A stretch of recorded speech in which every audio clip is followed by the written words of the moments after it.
দায়িত্বে থাকবো।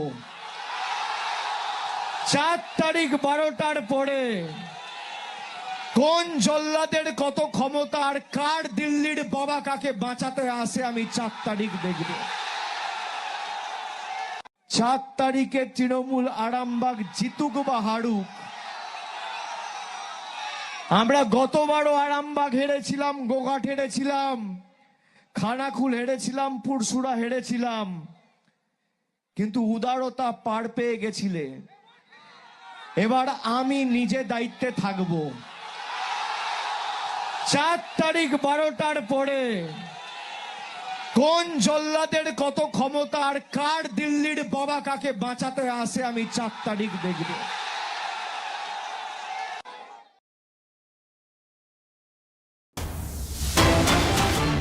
Coming out of Bengal on to Gujarat, where a big political development. The BJP has won all 15 municipal corporations in the state. It's a historic sweep, consolidating further. Remember, BJP has been in power in Gujarat for more than 3 decades now. And in the urban local body polls that were held on Sunday, results are trickling in now, and BJP has made a clean sweep of all the municipal bodies, municipalities and municipal corporations, and about 3,000 odd of them, and the BJP there coming out on top, retaining all 15 municipal corporations.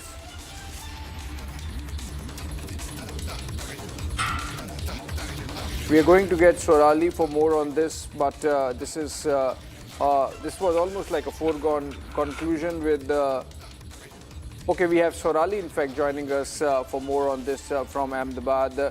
Sorali, how many of these municipal corporations were with the Congress that the BJP has retained? Were all of them were already with the BJP? And what about other municipalities and urban local bodies, and what are the results? Overall, I believe Aam Aadmi Party was making a serious bid this time. Has it made any impact? Yes, that's true. Let me tell you, around about 9,200 seats were contested by all the parties, majorly being BJP, Congress, Aam Aadmi Party and AIMI trying to enter the state of Gujarat.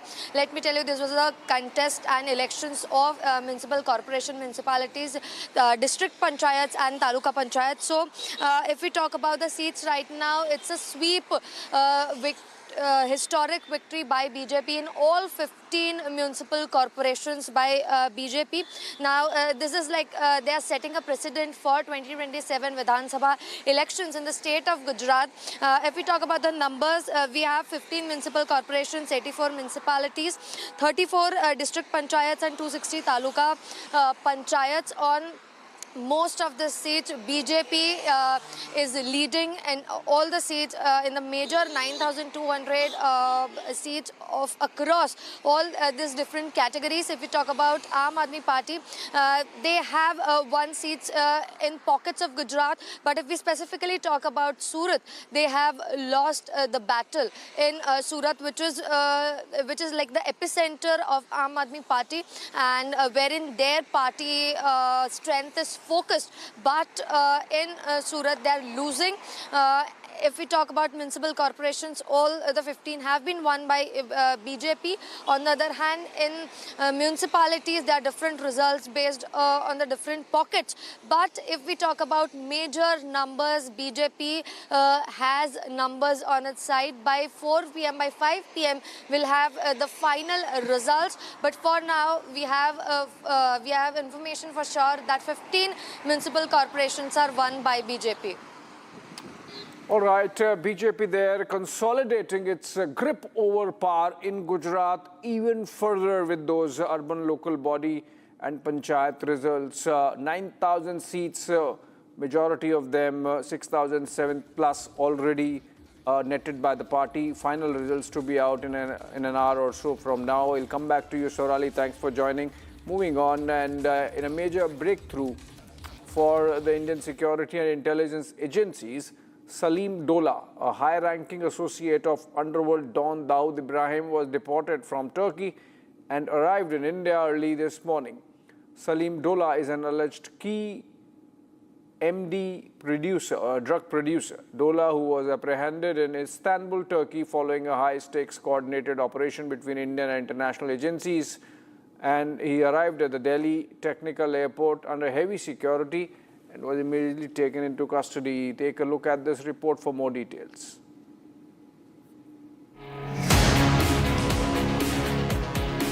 Salim Dola, drug kingpin who was apprehended in Istanbul, Turkey following a high-stake coordinated operation between Indian and international intelligence wings, arrived at the Delhi Technical Airport today under heavy security.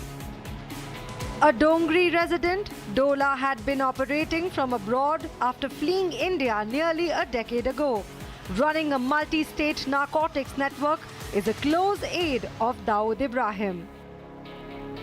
Upon his arrival in the national capital, Dola was immediately taken into custody by intelligence officials and is currently undergoing intensive interrogation at an undisclosed location. Authorities seized a Kuwaiti ID and a Bulgarian passport from Salim Dola, exposing the sophisticated alias used to facilitate his international movement. A known figure to narcotics agencies, Dola has been linked to international cartels and was first arrested in 1998 with 40 kgs of mandrax at Mumbai airport. Investigations indicate that Dola had established a complex trafficking network utilizing container transport, where illicit shipments were meticulously disguised as legitimate commercial goods to bypass port security.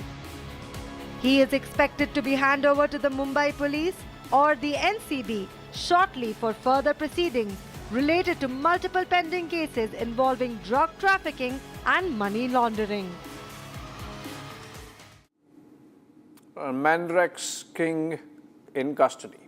Moving on, security has been massively stepped up in Bengal as polling continues amid concerns over violence, with over 2.5 lakh Central Armed Paramilitary Forces personnel deployed across the state. Republic brings to you an exclusive ground report from inside Bengal's election war room of the security agencies, tracking how authorities are working round the clock to ensure peaceful voting, even as incidents in Phase 1 and fresh recoveries ahead of Phase 2 raise serious questions. Here are the details.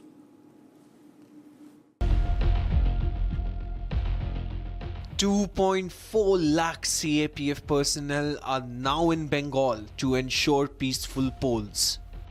Republic brings to you an exclusive report from the War Room of Bengal. This is an integrated control center. This is also a war room because we have seen the violence in the year 2021. We have seen the violence in 2024, and there's a history of immense violence, and there's also loss of trust factor in the paramilitary forces also amongst the citizens and among these CRPF forces. There was never a coordination between state and the paramilitary as well. But this time what we see is the paramilitary forces and the kind of integrated center which has been made. During the first phase of Bengal polls, a lot has happened, from hurling crude bombs to politicians' cars being vandalized.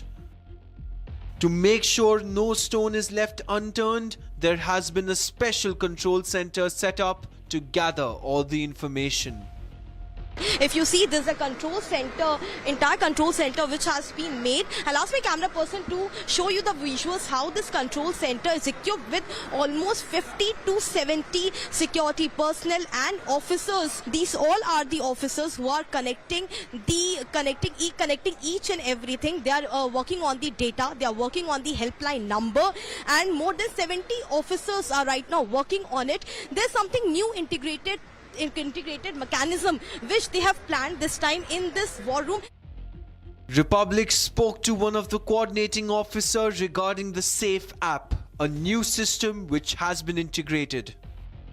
There are different polling locations which are being mapped here. We have the number of personals who are being posted there. If they want to create any kind of alert, we get the live location of these numbers and we respond to any situation in terms of the force augmentation. Any kind of force augmentation that is required in terms of QAT or any other response is required for that system, we are able to provide it. We tried it in the first phase. We got lot of information, different kind of information which required a consolidated response, and we were able to provide it. So this time again in the phase 2, we will be doing it is done by the consolidated effort of all the CAPF. All the CAPF have consolidated this system and we have tried to incorporate this system here.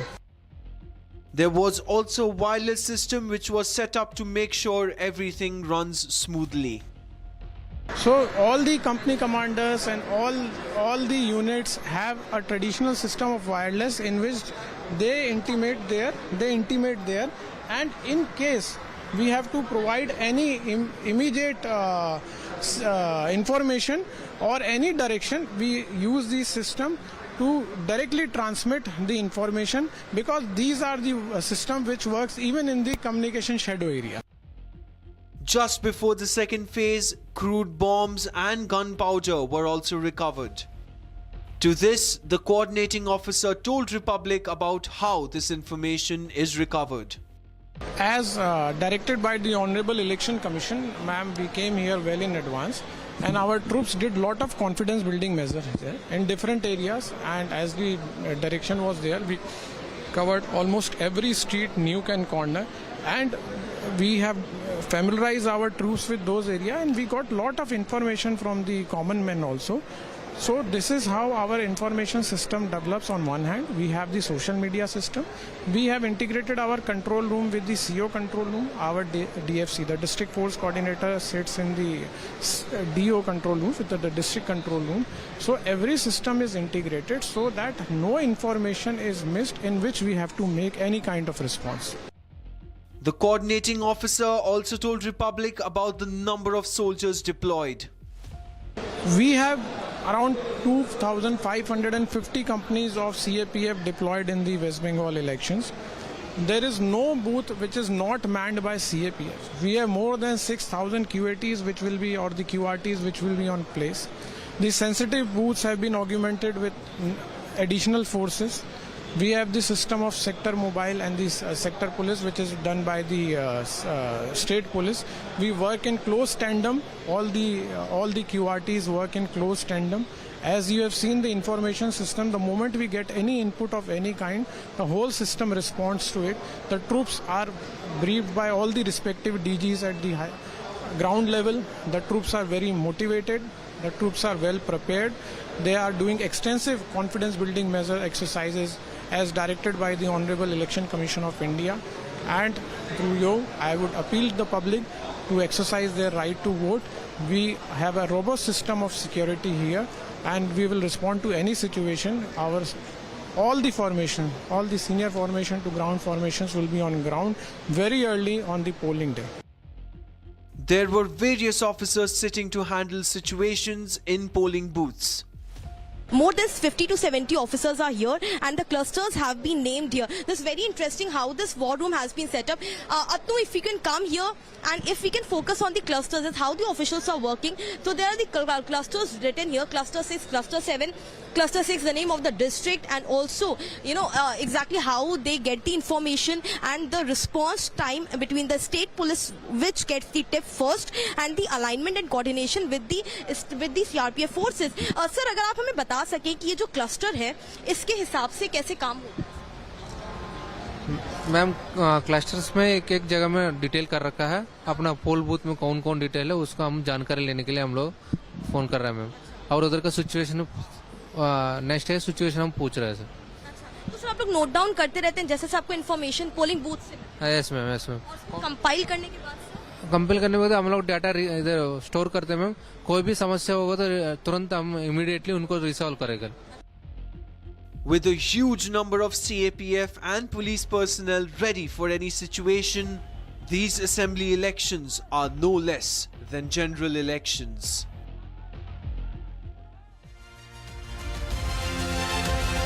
Tonight on On the verdict, we tell you why TMC is in a tizzy over a UP cop performing his poll duty and why TMC has switched to panic mode just one day ahead of elections. Catch all that with me, Ishita Mitra, at 6 p.m.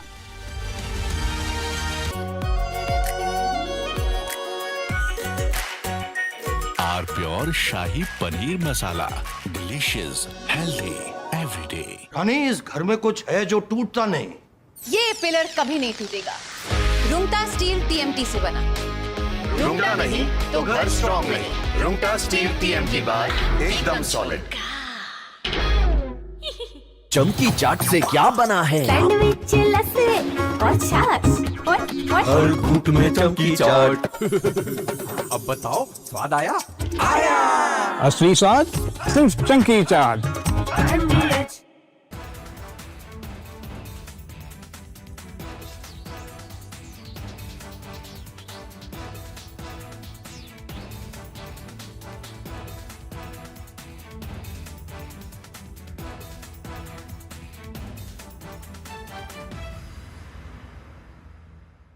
The Indian Air Force is giving its old MiG-29 fighter jets a powerful new weapon from Britain that turns them into modern fighters ready for today's battles.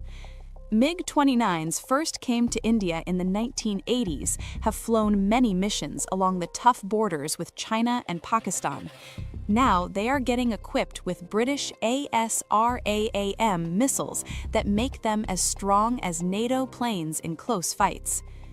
The Ministry of Defense sent out a request for proposals to fit the Advanced Short-Range Air-to-Air Missile on the MiG-29 UPG version. This British missile from the company MBDA replaces the old Russian R-73 that pilots used for years. The R-73 could only reach targets 10 to 15 kilometers away, which forced pilots to fly too close to the enemy.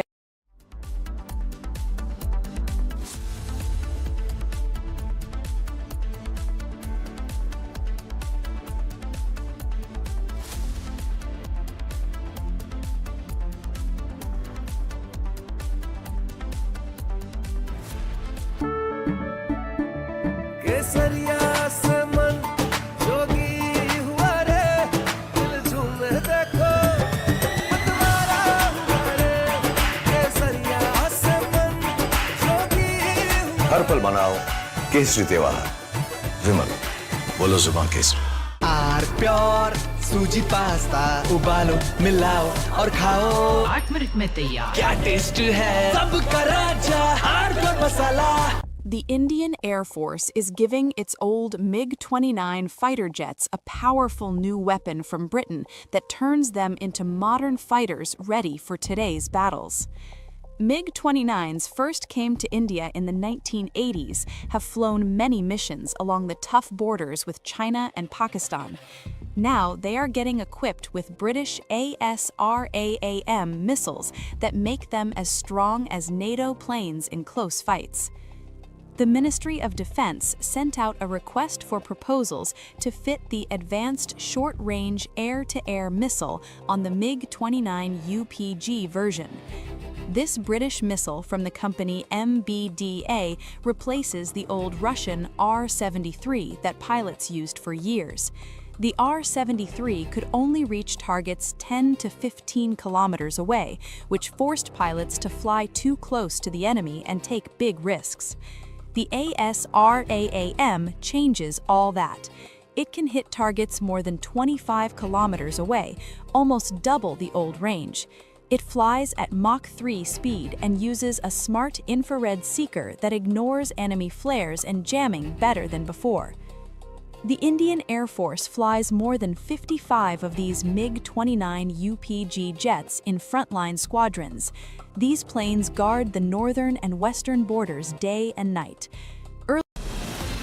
From Asia's largest news headquarters, setting the agenda for Bharat.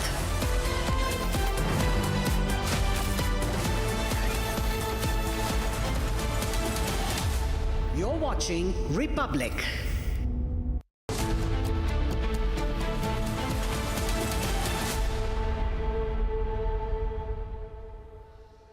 All right. right, welcome back, friends. And in fact, let's begin this bulletin with a breaking news development on the Mumbai terror front, where CCTV footage has come out of the stabbing, the Kalma stabbing that took place in the Mira Bhayandar area. And let's cut to those visuals. A gruesome footage there of the attack panning out at 4 a.m., around 4 a.m. in the morning in the Naya Nagar area of Mira Bhayandar, suburb of Mumbai. Exclusive video there of the accused Zubair Ansari attacking one of the two guards as the other guard looks askance, not knowing what's happening. And then in the melee, the accused tries to run away. He actually runs away and is later caught by the police. The attacker is seen brandishing a knife while the security guards appear to be fleeing for their lives.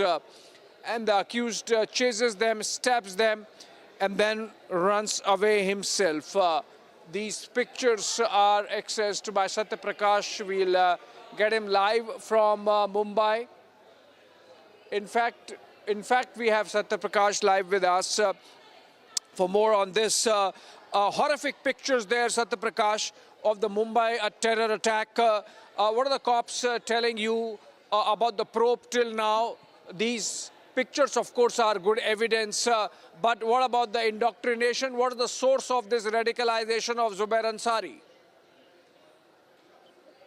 देखिए अभिषेक, जिस तरह से ये video सामने आया और video में साफ तौर से दिख रहा है किस तरह से जो आरोपी है जुबेर है उस अंसारी जिस तरह से अटैक कर रहा है, जिस तरह से राजकुमार मिश्रा और सुब्रतों के ऊपर अटैक कर रहा है। यह वीडियो जो है बिल्डिंग में रहने वाले एक शख्स ने वीडियो बनाया है और दिख रहा है साफ तौर से किस तरह से आरोपी जुबेर अंसारी किस तरह से अटैक कर रहा है, चाकू से हमला कर रहा है, जो साफ तौर से दिख रहा है किस तरह से अटैक कर रहा है, क्योंकि गेट पे ही ये वाकया हुआ था और गेट पे ही वाकया होने के बाद ये तस्वीरें जो है सामने बिल्डिंग में मौजूद एक शख्स ने इस वीडियो को अपने मोबाइल में कैप्चर किया है और जो वीडियो आया है सामने साफ तौर से दिख रहा है किस तरह से हमला किया है।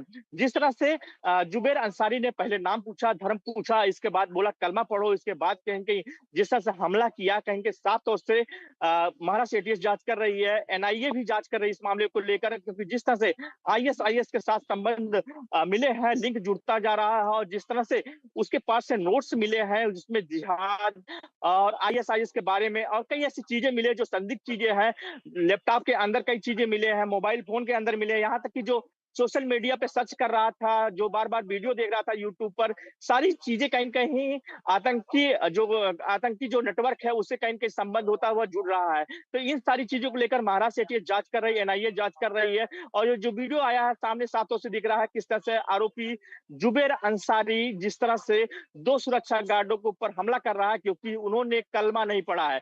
साफ तौर से तस्वीरें सामने आया है कि जिस तरह से ये हमला किया गया है, कहीं कहीं कोशिश किया गया कि आप कलमा पढ़ो तब जाके आपके ऊपर हमला नहीं किया गया। जिस तरह से वहां पे अंदर जो केबिन बना था, केबिन के अंदर जिस तरह से घुस के वहां मारने की कोशिश किया गया है, तो इन सारी चीजों को लेकर महाराष्ट्र एटीएस जांच कर रही है, एनआईए जांच कर रही है। जी, इस वीडियो में अटैकर दिख रहा है और अटैकर के हाथ में एक चाकू है, वो तो दिख रहा है, साफ साफ दिख रहा है यहाँ पे।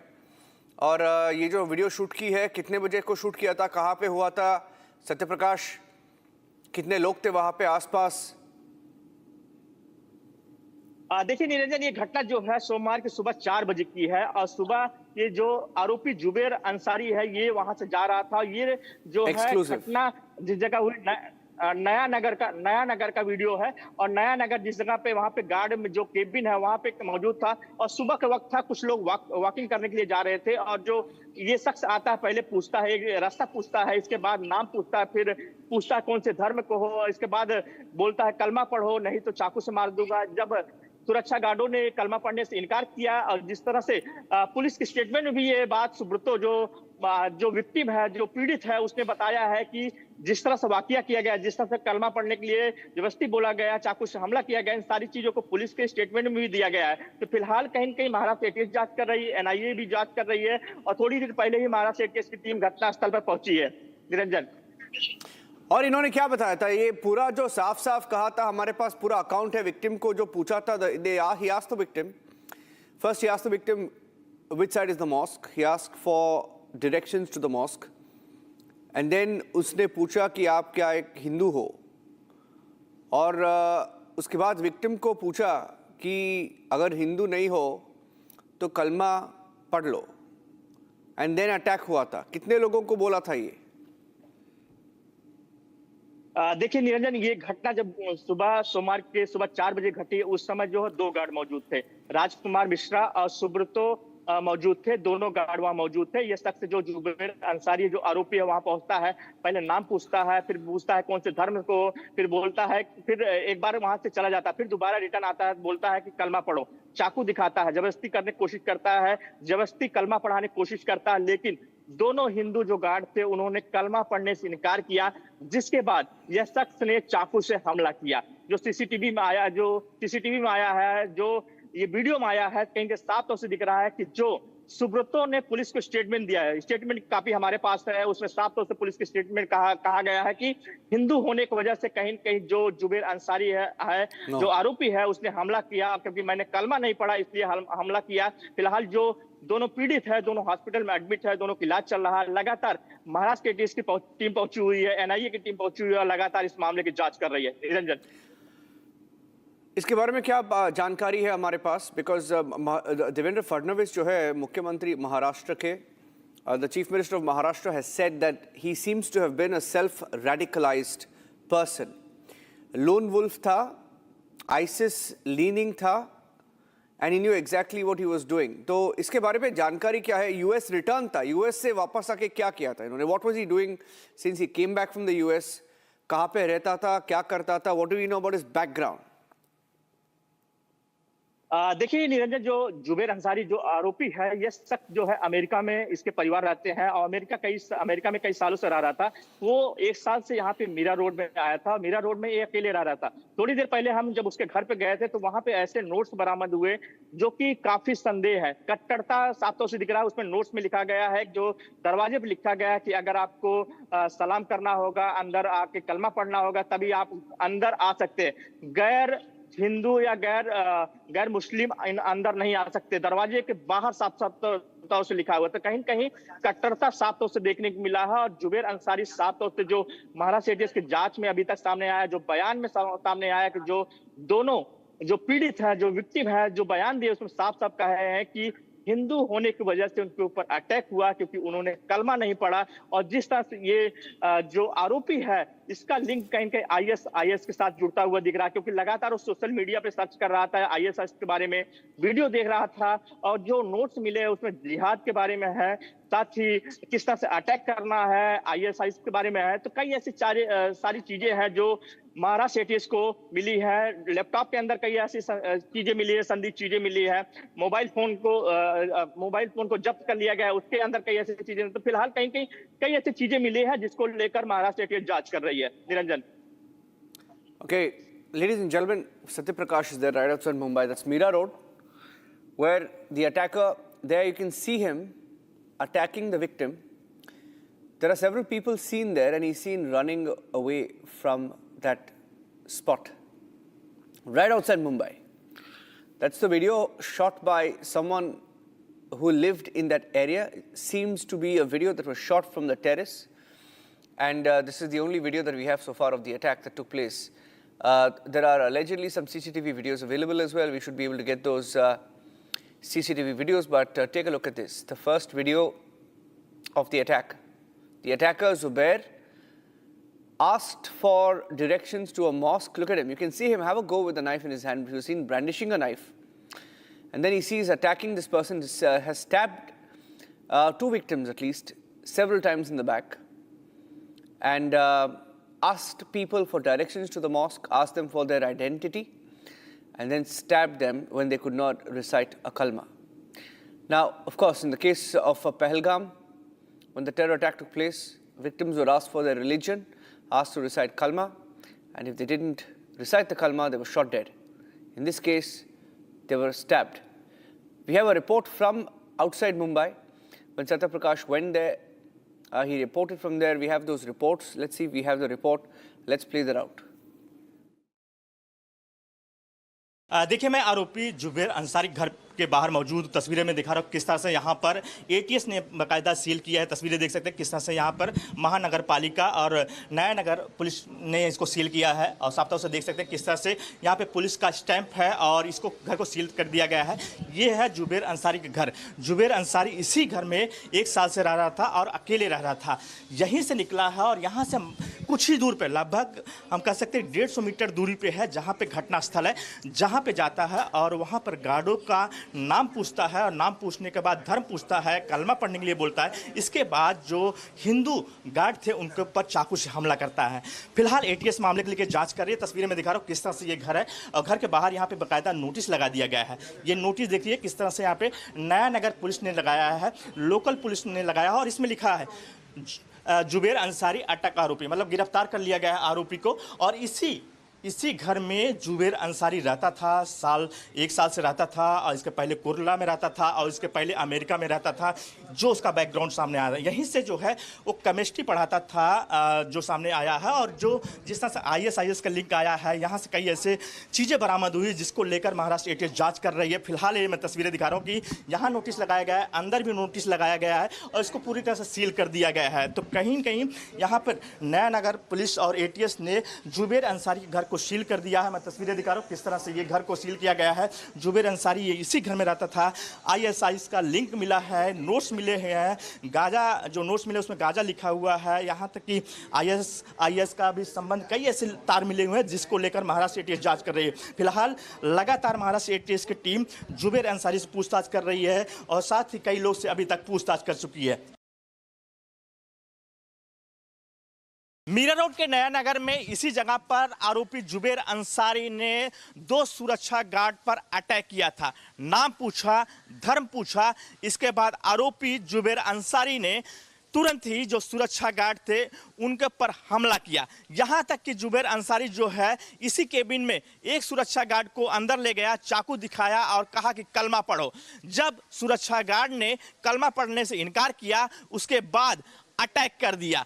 यही घटना है, सोमवार की सुबह की घटना है। यहाँ पे जुबेर अंसारी जो आरोपी है इधर आता है और जो सुरक्षा गार्ड है उनसे पूछता है कि मस्जिद जाने का रास्ता कौन है। सुरक्षा गार्डों ने मस्जिद जाने का रास्ता बताते हैं, लेकिन आरोपी जुबेर अंसारी फिर से वापस आता है और जो गार्ड यहाँ पे राजकुमार मिश्रा और सुब्रतो यहाँ पे मौजूद थे उनसे नाम पूछता है कि आपका नाम क्या है, धर्म क्या है। और फिर इसके बाद नाम और धर्म पूछने के बाद यहीं पर अंदर जो केबिन बना है, केबिन में अंदर एक सुरक्षा गार्ड को अंदर ले जाता है और कहता है कि कलमा पढ़ो। सुरक्षा गार्डों ने कलमा पढ़ने से इनकार किया, जिसके बाद आरोपी जुबेर अंसारी ने एक सुरक्षा गार्ड के ऊपर चाकू से हमला कर दिया। दूसरा सुरक्षा गार्ड यहाँ से जो है छुप के भागा, आगे निकल गया। यह घटना होने के बाद तुरंत यहाँ के लोगों ने दोनों सुरक्षा गार्ड को बगल में ही हॉस्पिटल है यहाँ पे भर्ती कराया है। फिलहाल जो जुबेर अंसारी जो आरोपी है उसका लिंक कहीं कहीं IS से जुड़ता हुआ दिख रहा है। यह भी बात सामने आया है कि जुबेर अंसारी जो आरोपी है वो लगातार ऐसे वीडियो देख रहा था जो IS से जुड़े दिखते थे। ये भी सामने आया है कि जो नोट्स मिले हैं आरोपी जुबेर अंसारी घर से उसमें भी कहीं न कहीं IS से संबंधित पाए गए हैं। एटीएस ने कई ऐसी चीजें बरामद की है जो आरोपी का संबंध कहीं न कहीं लिंक जुड़ता हुआ आतंकी संगठन IS से दिख रहा है। फिलहाल एटीएस जांच कर रही है लगातार इस मामले को लेकर और अभी तक एटीएस ने 3 जगह पे रेड किया है, जिसमें मोबाइल फोन, लैपटॉप, कई ऐसी चीजें बरामद किया है जो शक के दायरे में है। एटीएस कहना कि लगातार हम इस मामले को लेकर हर एंगल से जांच कर रहे हैं, लेकिन जिस तरह से जुबेर अंसारी के पास से चीजें मिली है, कुछ ऐसे साहित्य मिली है, कहीं न कहीं शक का दायरा बढ़ते जा रहा है। यही जगह है जहां पर घटना हुआ था, सोमवार की सुबह की घटना हुआ था और यहां पर दोनों गार्ड तैनात थे, नॉर्मल रूप से यहाँ पे हर दिन की तरह यहाँ मौजूद थे। और लेकिन जिस तरह से जुबेर अंसारी यहाँ पे आता है, मस्जिद पूछता है कि मस्जिद किधर है, इसके बाद थोड़ी दूर जाके फिर से रिटर्न आता है और यहाँ पे मौजूद दोनों गार्ड पर चाकू से हमला कर देता है। लेकिन चौंकाने वाली ये बात है कि जिस तरह से आरोपी जुबेर अंसारी काफ़ी पढ़ा लिखा है, अमेरिका में रहा हुआ है और जो सामने आ रहा है कि वो केमिस्ट्री भी पढ़ाता था ऑनलाइन। ये भी बात आया है कि वो कई जगहों से कई लोगों से संपर्क में जुड़ा था और इन सारी चीज़ों को लेकर महाराष्ट्र एटीएस लगातार जांच कर रही है। मैं बाहर गया था काम से, तो घर जा रहा था, तो उतने में वॉचमैन अंदर घुसा ना, तो वॉचमैन लोग डरे हुए थे, मेरे को रुकाए, बोले ऐसा ऐसा हुआ है। तो फिर मैं डायरेक्ट उसका हाथ पकड़ा, चौकी लेके गया फ़ौरन उसको। फिर उसने पुलिस चौकी में सब बताया। फिर उसने बोला कि किसका हाथ पकड़े थे? पहले वॉचमैन का लिया, क्योंकि जो दूसरा लगा सुबरा था वो अंदर छुपा हुआ था, मतलब डर के मारे छुपा था, अंदर बाहर नहीं आ रहा था। तो वॉचमैन ने उन लोगों ने बोले कि वो अंदर ही है, तो मैं उसको ढूंढा, मिला तो उसको ही पकड़ के मैं चौकी लेके गया। फिर पुलिस वाले लोग ने बोले कि उसको जाके तेम्बा हॉस्पिटल में पहुंचा दो। तेम्बा हॉस्पिटल में पहुंचा के मैं आ गया अपना। उस समय जो राजकुमार थे मिश्रा, उस समय थे वहाँ पे? नहीं, वो टाइम थे उनको, उनकी वो सुब्रतों की जान बचाने के लिए उसने उसको भी चाकू मार दिया। ऐसा बोल रहे। अच्छा, कौन बोल रहा था? वॉचमैन लोग ही बोल रहे थे। तो सुब्रतो कहाँ छुपा था?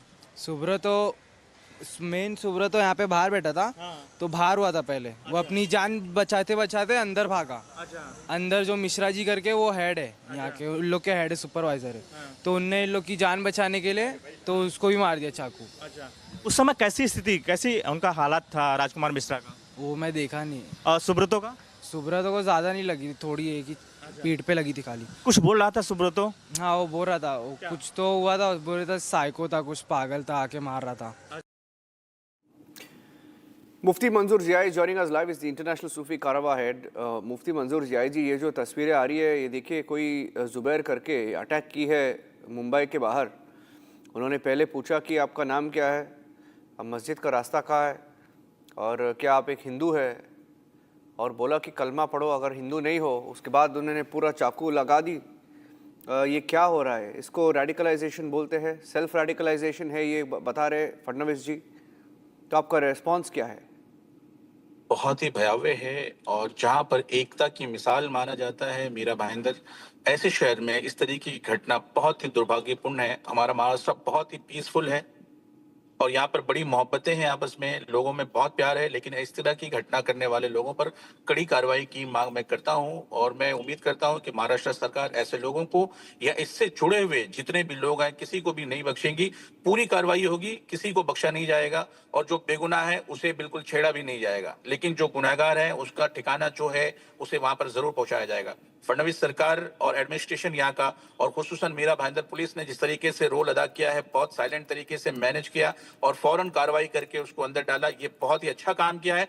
लेकिन जैसे लोग, ऐसी मानसिकता के लोग जहां भी पनपते हैं, चाहे वो कोई भी शहर हो, कोई भी इलाका हो, और अपने आप को जो लोग मुसलमान ऐसे नाम पर कहते हैं वो धब्बा हैं, और वो मुसलमान के नाम पर इस्लाम को और मुसलमानों को और शरीफ मुसलमानों को बदनाम करने का काम करते हैं, ऐसे लोगों पर कड़ी कार्रवाई की मांग मैं मुफ्ती मंजूर से आई करता हूँ।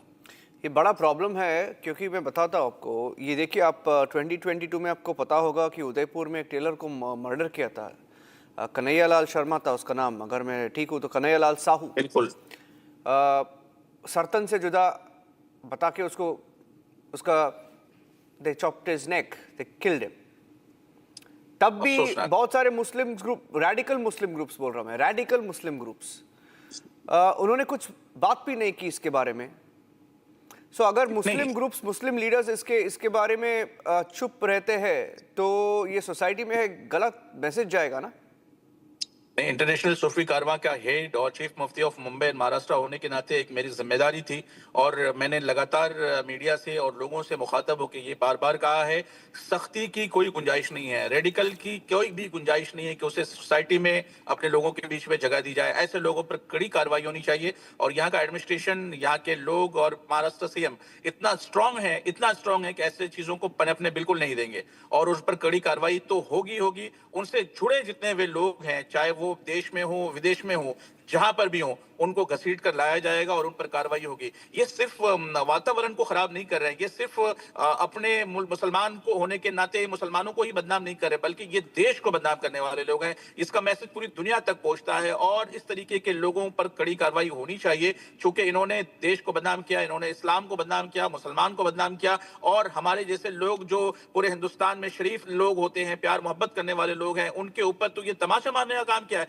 इसलिए आज हम सभी एक एकता के साथ आपके सामने कह रहे हैं कि लगातार ऐसे लोगों पर कार्रवाई होगी और चिन्हित किया जाएगा ऐसे लोगों को जिन लोगों ने इसको सपोर्ट किया है या इनको बैकअप दिया है, इनको फंडिंग की है। वो कौन लोग हैं जो इनको बैकअप दे रहे थे, उन लोगों पर भी कार्रवाई होगी, उन्हें भी ढूंढा जा रहा है। हमारे भी सोर्सेज लगे हैं और हम इस पर कार्रवाई की मांग भी कर रहे हैं और अपने तरीकेकार से ऐसे लोगों को चिन्हित करने की कोशिश कर रहे हैं। एक और चीज़ है कि अभी देखिए, एक एग्जांपल देता हूँ आपको। अभी एक टीसीएस ग्रूमिंग गैंग, टीसीएस का एक बड़ा कांड हुआ था नासिक में, और इस पे भी बहुत सारे लोग, बहुत सारे पॉलिटिकल पार्टीज, अच्छा मैं सीधा बोल देता हूँ, पॉलिटिकल पार्टीज ने एक स्टैंड ली थी उस पर, like political parties like Congress, political parties like AIMIM। उन्होंने बता दिया कि मुसलमानों को टारगेट किया जा रहा है, लेकिन वो जो सच है वो कुछ और है।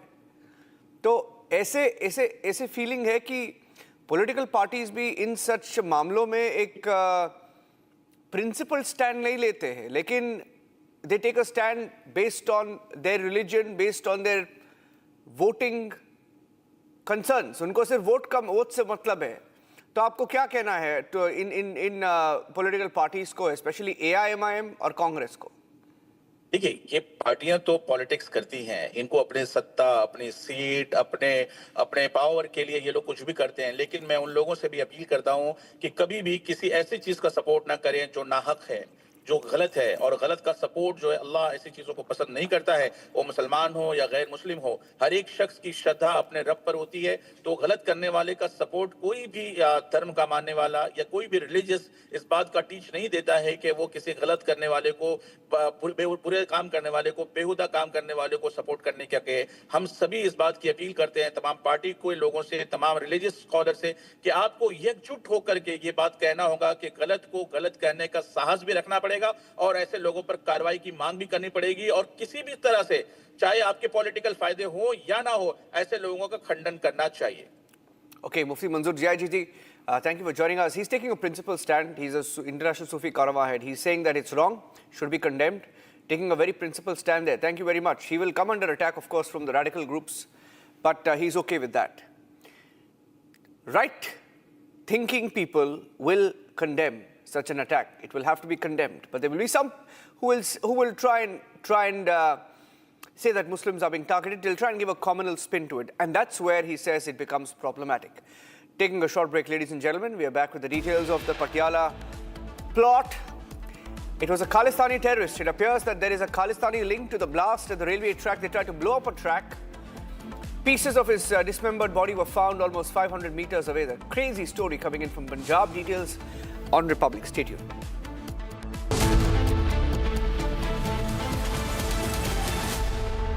Join International Institute of Hotel Management. Call 983-10-50,000. थोड़े में ज्यादा स्वाद ये तो है इसकी खास बात। वाओ मामा, क्या स्वाद है? अरे मेरे राजा, सबका राजा आरप्योर मसाला।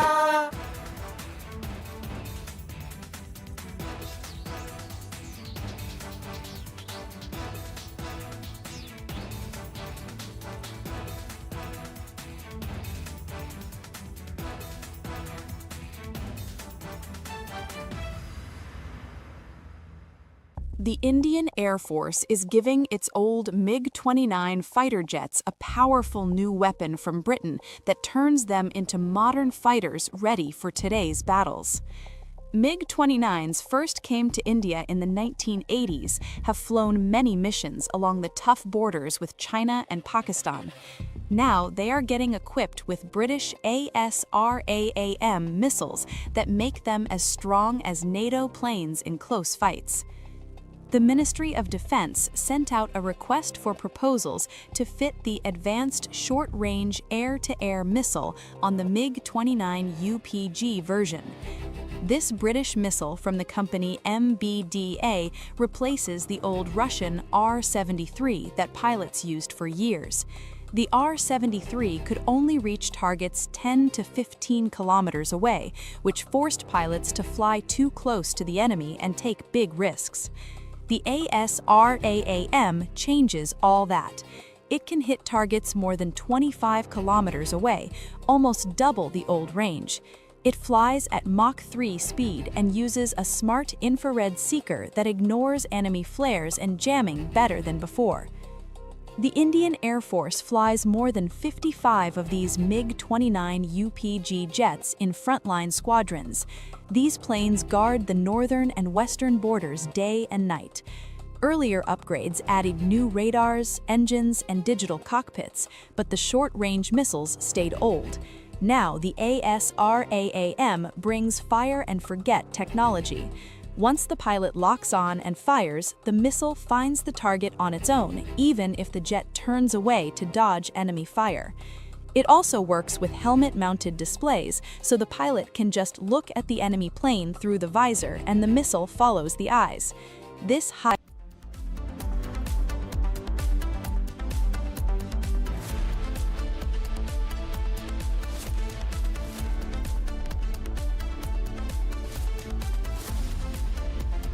चमकी चाट से क्या बना है? आलू चाट या फ्रूट चाट, स्वाद बनाए चमकी चाट। क्या बात है? स्वादिष्ट पकोड़े और बरसात, अरे चमकी चाट है इसकी जान। असली स्वाद सिर्फ चंकी चाट। केसरिया से मन जोगी हुआ रे, दिल झूमे देखो मतवारा हुआ रे। केसरिया से मन जोगी हर पल मनाओ केसरी त्योहार। विमल बोलो जुबान Kesari.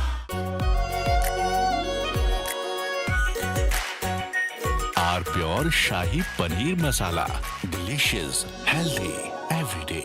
The Indian Air Force is giving its old MiG-29 fighter jets a powerful new weapon from Britain that turns them into modern fighters ready for today's battles. MiG-29s first came to India in the 1980s, have flown many missions along the tough borders with China and Pakistan. Now they are getting equipped with British ASRAAM missiles that make them as strong as NATO planes in close fights. The Ministry of Defense sent out a request for proposals to fit the advanced short-range air-to-air missile on the MiG-29 UPG version. This British missile from the company MBDA replaces the old Russian R-73 that pilots used for years. The R-73 could only reach targets 10 to 15 kilometers away, which forced pilots to fly too close to the enemy and take big risks. The ASRAAM changes all that. It can hit targets more than 25 kilometers away, almost double the old range. It flies at Mach 3 speed and uses a smart infrared seeker that ignores enemy flares and jamming better than before. The Indian Air Force flies more than 55 of these MiG-29 UPG jets in frontline squadrons. These planes guard the northern and western borders day and night. Earlier upgrades added new radars, engines, and digital cockpits, but the short-range missiles stayed old. Now the ASRAAM brings fire-and-forget technology. Once the pilot locks on and fires, the missile finds the target on its own, even if the jet turns away to dodge enemy fire. It also works with helmet-mounted displays, so the pilot can just look at the enemy plane through the visor and the missile follows the eyes. This high off-bore sight ability lets the jet attack from strange angles without turning the whole plane first. This upgrade matters a lot because the region stays tense. Pakistan flies JF-17 jets with modern PL-10 missiles that reach farther and lock on quicker. China uses even better systems on its J-20 stealth fighters and other planes. In a real dogfight, the old MiG-29 with R-73 could lose the first shot. With ASRAAM, the Indian pilots get longer reach, faster lock, and higher chance to survive. The missile also works well against low-flying drones that are hard to see on radar. Many experts see drone swarms as the new big threat in air wars, and this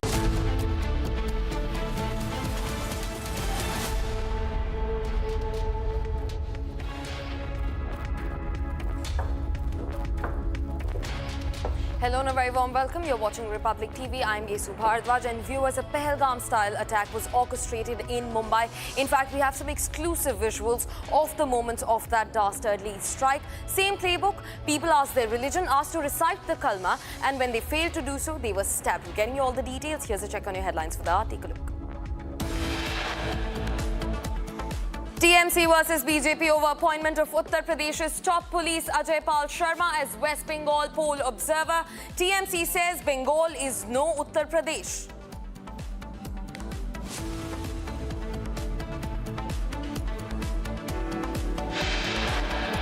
TMC candidate Jahangir Khan's open death threat to BJP over CRPF deployment across West Bengal.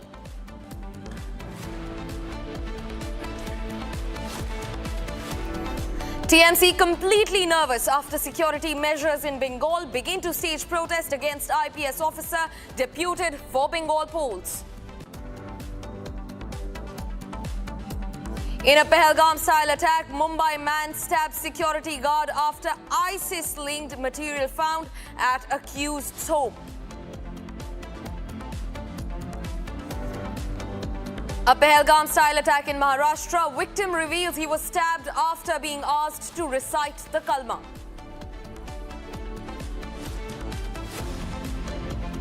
Maharashtra's Chief Minister Devendra Fadnavis hints at a bigger controversy over the Pahalgam-style attack, says thorough investigation is underway.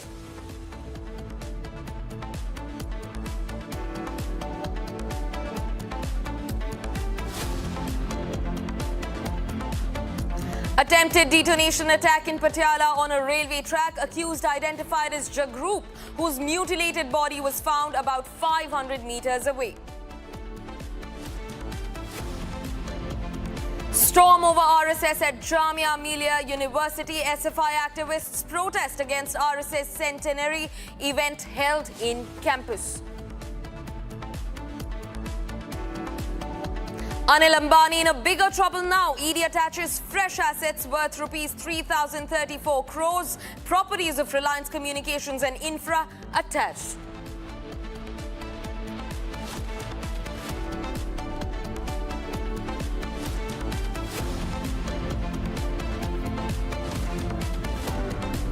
Viewers, now starting first with what's happening in West Bengal. The National Investigation Agency has deployed multiple teams across West Bengal, especially in Kasba, which is very close to the capital in Kolkata. Now remember, this comes after several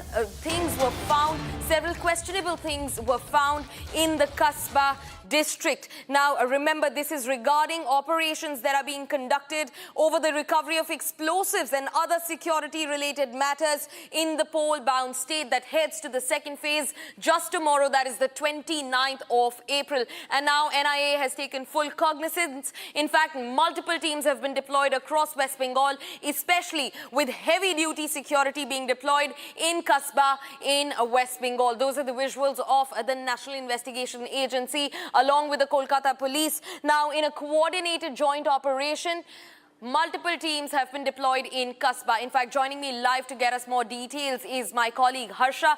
Harsha, you have been seeing every aspect of the election so far in West Bengal. Speak to us about the recent incident that has in fact led to the deployment of NIA teams in Kasba. What unfolded? We know that, a cache of explosives was recovered from Kasba. Speak to us about the details of the matter. Harsha. Yes, Gesu, you rightly pointed out Kasba is the region which will go for the polls on 29th of April. And this is a very important, keeping in mind that how much is the population of that particular area, and also the minorities population is huge in number. And in that place, particular location, police received a tip regarding explosives and the crude bombs and other, explosive kind of things to be kept at certain place. And after that, not only the police officials but the NIA immediately reached the spot at Kasba, and not one or two, but huge number of the forces from the NIA have been deployed there. The personnel are huge in number.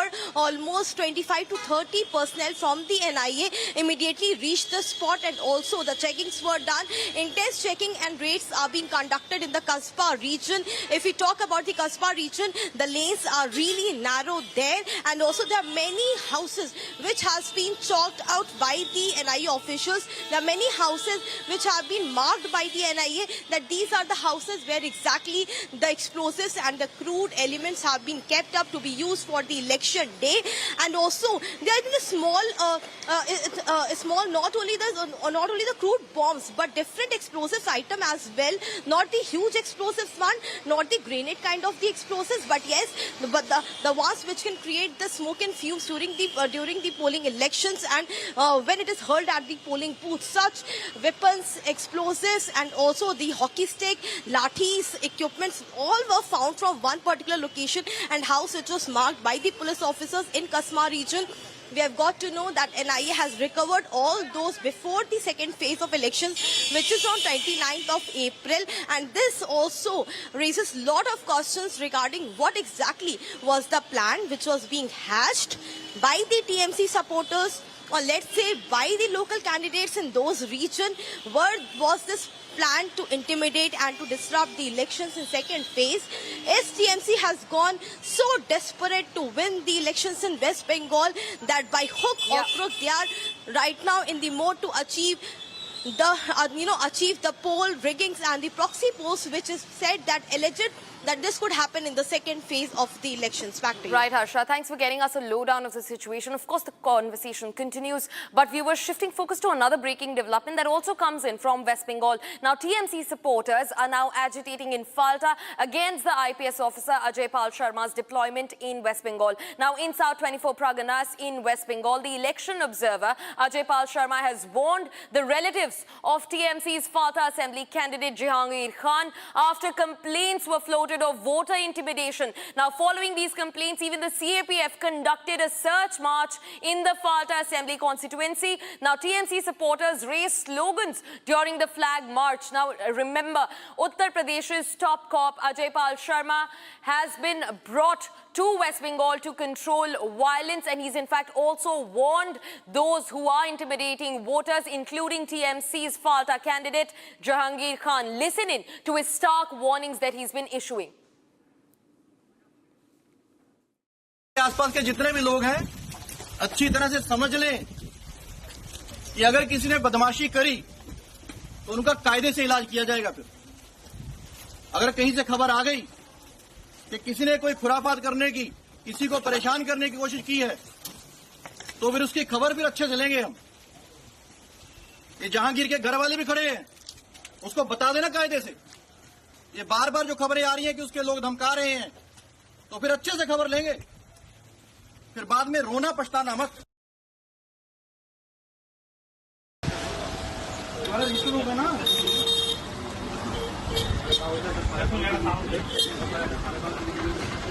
आने वाले कह रहे हैं कि vote नहीं तुम्हारा ऐसे कह रहा कि 10 लोग हैं यहाँ, तुम कह रहे 14 लोग हैं यहाँ, तमाशा है क्या? एक महीना हो गया कि नहीं सर मेरा तो बात यहाँ तो नहीं है ना सर। आपका घर कहीं हो, आप FST तो यही एरिया ना, आप तो यही कर रहे हो ना, तो आपको एरिया तो FST का यही एरिया ना। ये जहांगीर खान का घर कौन सा है उसके अंदर? शर्म आनी चाहिए तुम लोग, शर्म हल्के ले रहे हो ना। केसेस सबके रजिस्टर होंगे, जाएंगे CBI को इन्वेस्टिगेट दौड़ते रहना थोड़ा जल्दी। बोल रहा था तुम पोलाइटली बोलो, भद्र में बोलो। मैं नहीं पता वो कहाँ रहता है, वो नहीं रहता है। उसका मोबाइल नंबर क्या है? उसका कहीं तो होगा मोबाइल नंबर। हाँ, Viewers, in fact, TMC's candidate from Falta, Jahangir Khan, has even issued open death threats against security officials, including the IPS officer who's been deployed, the CAPF personnel who remain deployed to protect the voters in West Bengal. Listen in.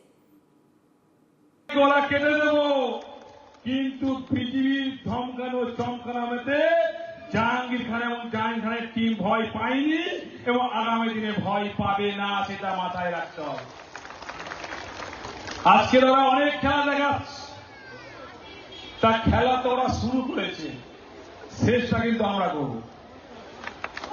খেলা তো ওরা শুরু করেছে, কিন্তু শেষটা আমরা করব। তাই পিকচার আবি বাকি মেরা দোস্ত, পিকচার এখন বাকি আছে, সময় শুরু হয়েছে। তোমরা ভাবছো নিজেকে কয়েকটা CRPF নিয়ে বড় বড় মাতালা দিচ্ছ, কিন্তু আজকের বঙ্গনগর 1 নম্বর অঞ্চলে মানুষ যদি হেঁটে যায় না, সিআরপিএফ হাওয়ায় উড়ে যাবে। তাই সেই বিজেপি দালাল সিআরপিএফকে বলতে চাই, ক্ষমতা আছে বঙ্গনগর 1 নম্বর অঞ্চলের মানুষের জনসমুদ্র, জনস্রোত দেখে যাক। আমার একটা মায়েরা হলো দুর্গা, দুর্গা রূপে কিভাবে ওষুধকে বধ করতে হয় তারা জানে, একইভাবে বিজেপি দালাল সিআরপিএফকে কিভাবে জব্দ করতে হয়, কিভাবে টাইট করতে হয় সেটা ভালোভাবে জানে। তাই মায়েরা যখন সঙ্গে আছে আমার বিশ্বাস ওদের এই ধমকানো চমকানো আমরা মেনে নেব না। তাই আমি চাইব যে আজকে 27 তারিখে 5টায় প্রচার শেষ, তাই হাতে আর তো একটা দিন আছে, আপনার একটা দিন আর 29 তারিখটা। In fact, viewers, shocking turn of events. You know, TMC has been going out and about and threatening security forces and people who are trying to do their work on the ground and keep the fact in check that everybody can go out and exercise their franchise freely, fearlessly. Now, in these series of events, even TMC spokesperson Riju Datta comes up and he gives an open threat to the IPS officer Ajay Pal Sharma, saying that after the May of 4th, the Bengal TMC unit will take care of him and he won't be able to run even if he wishes to. What kind of brazen attacks has the TMC been raining down on the security forces? This is just one exhibit A of that. Take a look. पर मैं साफ भाषा में अजय पाल शर्मा जी को एक चीज बताना चाहता हूं, आपके ऊपर हमारी नजर है। आप जो ये गैर कानूनी काम कर रहे हैं, ये जो रात के अंधेरे में रेड्स कर रहे हैं, ये जो महिलाओं के साथ अश्लील व्यवहार कर रहे हैं, ये जो डायमंड हार्बर के लोगों को धमका रहे हैं, चमका रहे हैं, ये जो असंवैधानिक काम आप कर रहे हैं अपने बीजेपी के मालिकों के निर्देश पे, मैं आपको इतना बता देना चाहता हूं, 4 तारीख रिजल्ट निकलने के बाद आप जहां भी भाग जाएं, आप छुप नहीं पाएंगे। आपको ऐसा लगता होगा कि हम एक दूसरे राज्य से आए हैं, वहां पर हम चले जाएंगे और मेरा बीजेपी का मालिक मुझे बचा लेगा। मैं आपको सीधी तौर पे यह कहना चाहता हूं कि आपके खिलाफ एफआईआर होगा, आपके खिलाफ चार्जशीट होगा और आपको घसीट के कोर्ट में लाया जाएगा, जहां पर कानून सख्त से सख्त कार्रवाई आपके खिलाफ करेगी। कोई राज्य, कोई बीजेपी का मालिक आपको बचा नहीं पाएगा। Viewers, now in a major breakthrough for the Indian security and intelligence agencies. Now, Salim Dola, a high-ranking associate of Dawood Ibrahim, was deported from Turkey to India. He arrived in India just early morning today in Delhi's Technical Airport atop a special charter plane. In fact, he was taken in by the NCRB right when he landed. In fact, he's also expected to be produced in front of the Mumbai police later on. And this is a huge win for India that actually went the Interpol way to get him back to India. He was extradited, he's now been deported, and he's in the hands of the Indian Central Agency. Take a look at this. Salim Dola, drug kingpin who was apprehended in Istanbul, Turkey following a high-stake coordinated operation between Indian and international intelligence wings, arrived at the Delhi Technical Airport today under heavy security. A Dongri resident, Dola had been operating from abroad after fleeing India nearly a decade ago. Running a multi-state narcotics network is a close aide of Dawood Ibrahim. Upon his arrival in the national capital, Dola was immediately taken into custody by intelligence officials and is currently undergoing intensive interrogation at an undisclosed location. Authorities seized a Kuwaiti ID and a Bulgarian passport from Salim Dola, exposing the sophisticated alias used to facilitate his international movement. A known figure to narcotics agencies, Dola has been linked to international cartels and was first arrested in 1998 with 40 kgs of mandrax at Mumbai airport. Investigations indicate that Dola had established a complex trafficking network utilizing container transport, where illicit shipments were meticulously disguised as legitimate commercial goods to bypass port security. He is expected to be handed over to the Mumbai police or the NCB shortly for further proceedings related to multiple pending cases involving drug trafficking and money laundering. Viewers, now quickly shifting focus to another breaking development that comes in from the Patiala blast case. The Khalistan terrorist organization, which is KTF, has taken full responsibility of the Patiala rail track blast case. Now, remember KTF, the Khalistan Tiger Force, claimed responsibility through a social media post. Jaswinder Multani, who is in Germany, in fact, claimed responsibility on behalf of the KTF, the Khalistan Tiger Force. Multani, remember, is also a key accused in a 2022 case where an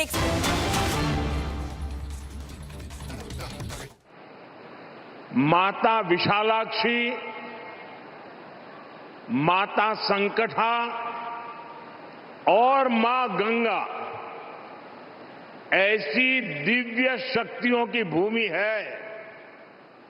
ऐसे में आप सभी बहनों बेटियों के इस समागम ने इस अवसर को बहुत दिव्य बना दिया है। हम काशी के ई भूमि पर आप सब माई बहन के, काशी के बिटियन के प्रणाम करत है। साथियों, आज का ये अवसर नारी शक्ति के वंदन और विकास का उत्सव तो है ही। थोड़ी देर पहले ही यहां हजारों करोड़ रुपए के प्रोजेक्ट का शिलान्यास और लोकार्पण हुआ है। इसमें काशी में हर प्रकार के विकास से जुड़ी परियोजनाएं हैं। साथ ही काशी और अयोध्या की कनेक्टिविटी बढ़ाने वाले काम भी है। कुछ देर पहले 2 अमृत भारत ट्रेनों को हरी झंडी दिखाई गई है। काशी से पुणे और अयोध्या से मुंबई, ये दोनों अमृत भारत ट्रेनें यूपी और महाराष्ट्र की कनेक्टिविटी को और बेहतर बनाएगी। अब मुंबई, पुणे सहित पूरे महाराष्ट्र के लोगों को अयोध्या धाम और काशी विश्वनाथ धाम पहुंचने का एक और आधुनिक विकल्प मिल गया है। मैं इस शुभ आरंभ के लिए देशवासियों को बधाई देता हूं। साथियों, भारत को विकसित बनाने का मिशन अनवरत चल रहा है। और जब मैं विकसित भारत की बात करता हूं तो उसका सबसे मजबूत स्तंभ भारत की नारी शक्ति है। आज इस कार्यक्रम में आप सभी बहनों बेटियों से एक महायज्ञ की शुरुआत के लिए आशीर्वाद लेने के लिए मैं आया हूं। काशी के सांसद के तौर पर, देश के प्रधानमंत्री के तौर पर मुझे देश हित के एक बड़े लक्ष्य की प्राप्ति के लिए आप सबका आशीर्वाद चाहिए। और ये बड़ा लक्ष्य है लोकसभा, विधानसभा में महिलाओं के लिए आरक्षण को लागू करना। अभी कुछ दिन पहले सपा और कांग्रेस जैसे दलों की वजह से हमारा ये प्रयास संसद में सफल नहीं हो पाया। लेकिन मैं आप सभी बहनों को फिर से भरोसा देता हूं, आपके आरक्षण का हक लागू हो, इसमें कोई कोर कसर बाकी नहीं छोड़ूंगा। साथियों, घर में महिला के सशक्त होने से पूरे परिवार को ताकत मिलती है। इससे समाज मजबूत होता है, देश मजबूत होता है। अतीत में बहनों बेटियों को बहुत संघर्ष करना पड़ा है। काशी की आप बहनों ने भी कई तरह की मुश्किलें देखी हैं। आपने भी कितनी ही चुनौतियों का सामना किया है। बेटियों को अक्सर अनेक प्रकार के सवालों से गुजरना पड़ता था। तुम ये करके क्या करोगी? तुम्हें इसकी क्या जरूरत है? तू का करवू? तोहे का जरूरत है? तू चुप रह, ये काम तो से ना हो पाई।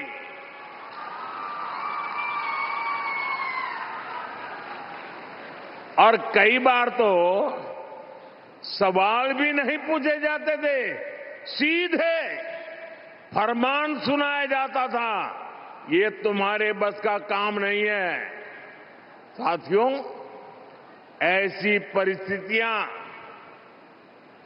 सिर्फ काशी की बहनों के लिए रही हो ऐसा नहीं है। देश की अधिकतर बहन बेटियों के ऐसे अनुभव रहे हैं और इसको सहज मान लिया जाता था। इसलिए मैं जब 25 साल पहले गुजरात में मुख्यमंत्री बना था तो सबसे पहले मैंने ऐसी धारणाओं को तोड़ने का प्रयास किया। उस दौरान बेटियों के लिए समर्पित 2 बड़ी योजनाएं शुरू की गई थी।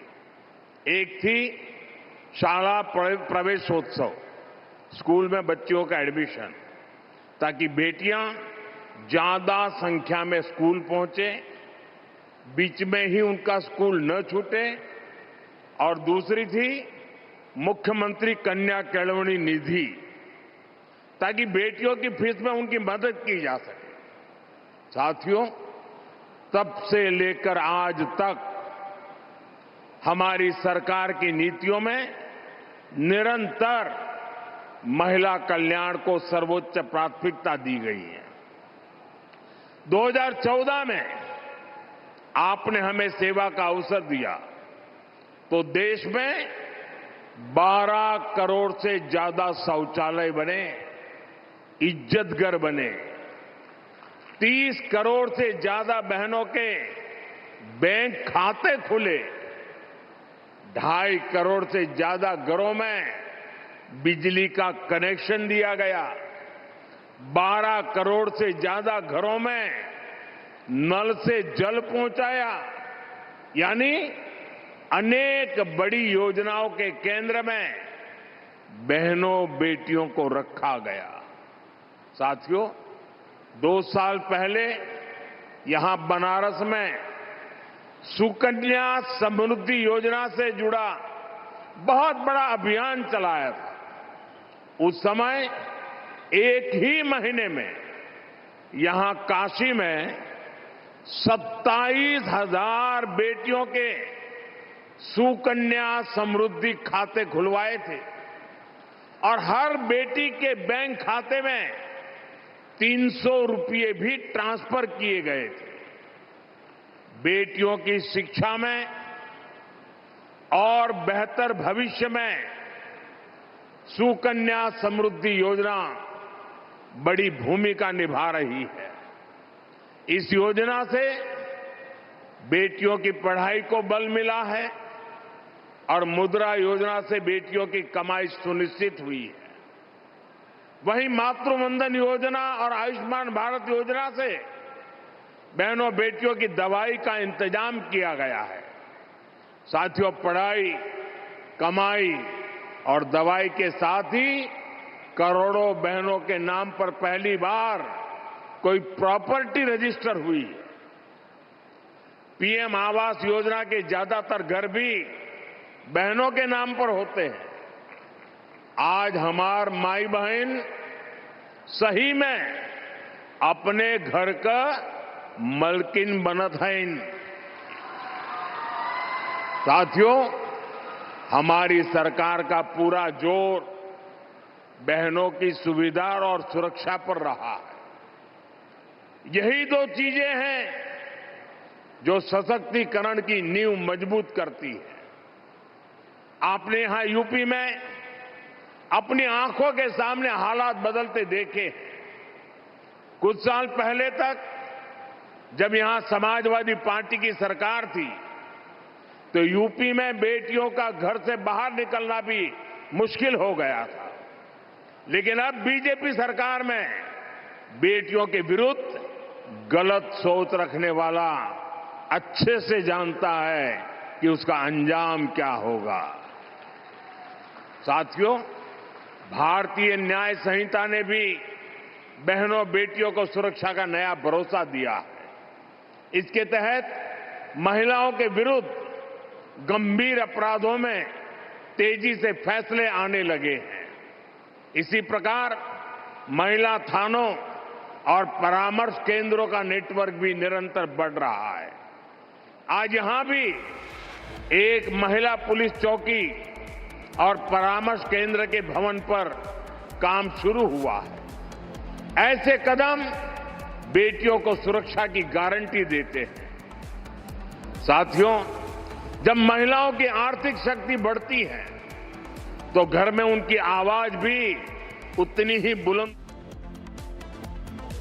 Tonight at 7:30 p.m. on Super Prime Time with me, Gesu Bharadwaj, a Pahalgam-style attack orchestrated in Mumbai. We'll get you all the details on that. In fact, a major tiff between the TMC and the BJP over the deployment of Uttar Pradesh's IPS officer Ajay Pal Sharma, and also Iran's 3 conditions for truce with the United States that Donald Trump does not seem to be happy with. This and a lot more at 7:30 p.m. with me, Gesu Bharadwaj. प्यास बुझाए ठंडक लाए सबको भाए जीरा Singh MDH का जल जीरा जीरा सिंह जीरा सिर्फ असली रिफ्रेशिंग, असली स्वाद, असली मजा। MDH रानी, इस घर में कुछ है जो टूटता नहीं। ये पिलर कभी नहीं टूटेगा। रुंगटा स्टील TMT से बना। रुंगटा नहीं तो घर स्ट्रॉन्ग नहीं। रुंगटा स्टील TMT बार एकदम सॉलिड। आर प्योर सूजी पास्ता उबालो मिलाओ और खाओ 8 मिनट में तैयार। क्या टेस्ट है सबका राजा R pure masala.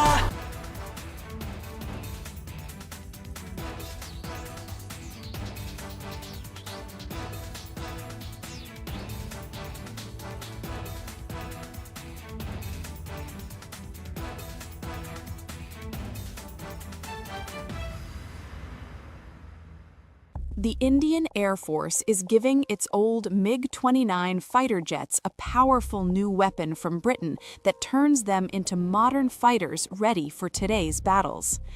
MiG-29s first came to India in the 1980s, have flown many missions along the tough borders with China and Pakistan. Now they are getting equipped with British ASRAAM missiles that make them as strong as NATO planes in close fights.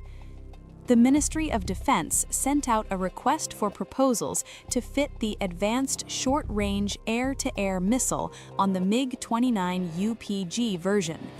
This British missile from the company MBDA replaces the old Russian R-73 that pilots used for years. The R-73 could only reach targets 10 to 15 kilometers away, which forced pilots to fly too close to the enemy and take big risks. The ASRAAM changes all that. It can hit targets more than 25 kilometers away, almost double the old range. It flies at Mach 3 speed and uses a smart infrared seeker that ignores enemy flares and jamming better than before. The Indian Air Force flies more than 55 of these MiG-29 UPG jets in frontline squadrons. These planes guard the northern and western borders day and night. Earlier upgrades added new radars, engines, and digital cockpits, but the short-range missiles stayed old. Now the ASRAAM brings fire and forget technology. Once the pilot locks on and fires, the missile finds the target on its own, even if the jet turns away to dodge enemy fire. It also works with helmet-mounted displays, so the pilot can just look at the enemy plane through the visor and the missile follows the eyes. This high off-bore sight ability lets the jet attack from strange angles without turning the whole plane first. This upgrade matters a lot because the region stays tense. Pakistan flies JF-17 jets with modern PL-10 missiles that reach farther and lock on quicker. China uses even better systems on its J-20 stealth fighters and other planes. In a real dogfight, the old MiG-29 with R-73 could lose the first shot. With ASRAAM, the Indian pilots get longer reach, faster lock, and higher chance to survive. The missile also works well against low-flying drones that are hard to see on radar. Many experts see drone swarms as the new big threat in air wars, and this upgrade gives the MiG-29 a strong answer. The ASRAAM already proved itself on Indian planes. The Air Force fitted it successfully on the homemade LCA Tejas and the Jaguar fighters. Those tests went smooth, so putting it on the MiG-29 UPG is a natural next step. The request includes new launchers, special tools, testing equipment, and training for ground crews and pilots. Once the work finishes, the whole fleet will get the missiles step by step. This keeps the MiG-29 useful for many more years until newer Indian planes, like more Tejas and the Advanced Medium Combat Aircraft, join in big numbers. Upgrading the existing MiG-29 fleet saves huge money compared to buying fresh fighters from abroad. It also shows a smart way of mixing technology. India still uses Russian planes but adds Western weapons when they fit better. After supply problems from global sanctions, this diversification makes sure the Air Force never runs short of parts or missiles. The MiG-29 UPG with ASRAAM now matches the close combat power of top Western jets like the Eurofighter or Rafale. Pilots who fly the MiG-29 love its speed and quick turns. With the new missile, the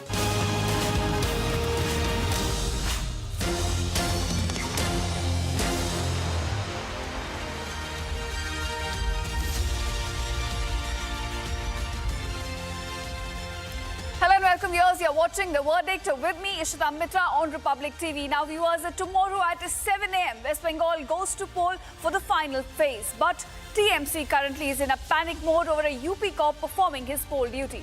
Getting you all the updates in the next 30 minutes, but first let's take a look at the top headlines.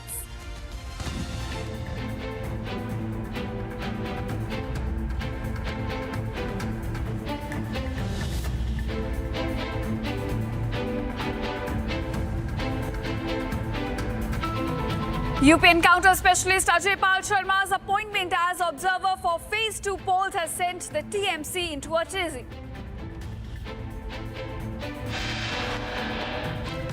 Setback to Mamta on eve of polls as Calcutta High Court refuses to interfere in the appointment of IPS officer Ajay Pal Sharma as an observer.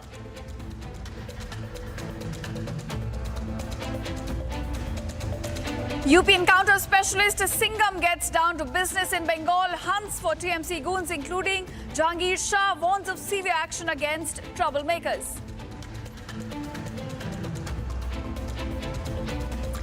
Security cover descends on Bengal ahead of Phase 2. CRPF companies conduct domination exercises and marches across sensitive areas. All eyes now on Bengal as the crucial second phase of voting for the Assembly election to begin tomorrow at 7 a.m.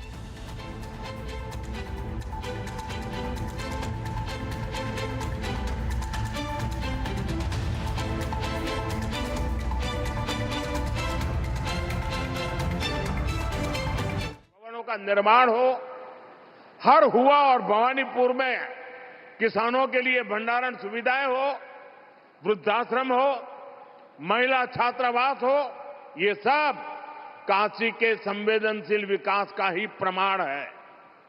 इन कार्यों से बनारस के लोगों को ही सबसे ज्यादा फायदा हो रहा है।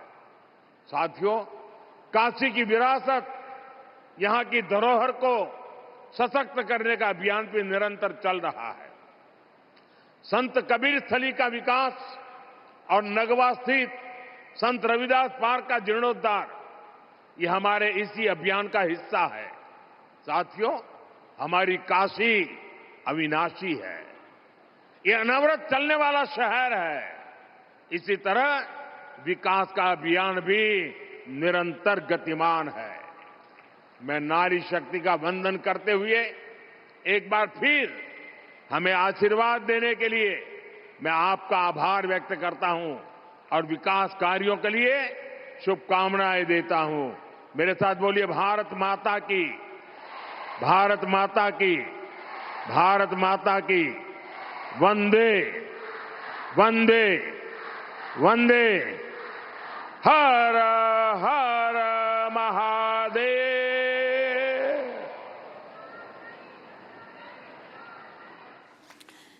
Now, viewers, that was Prime Minister Modi, who is on a two-day visit to Kashi, addressing people at a mega rally. In fact, now, viewers, we'll be switching back to the election updates coming to light from the state of West Bengal.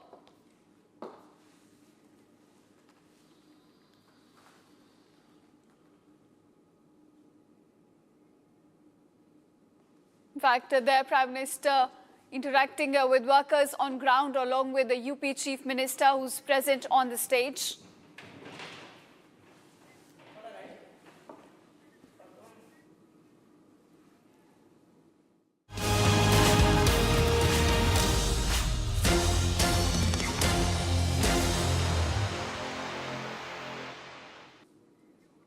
Now, viewers, the final phase of voting is tomorrow in Bengal. Now, on the eve of second phase of polling, the TMC looks really nervous and, in fact, apprehensive as well. The reason for it is the man on your screens.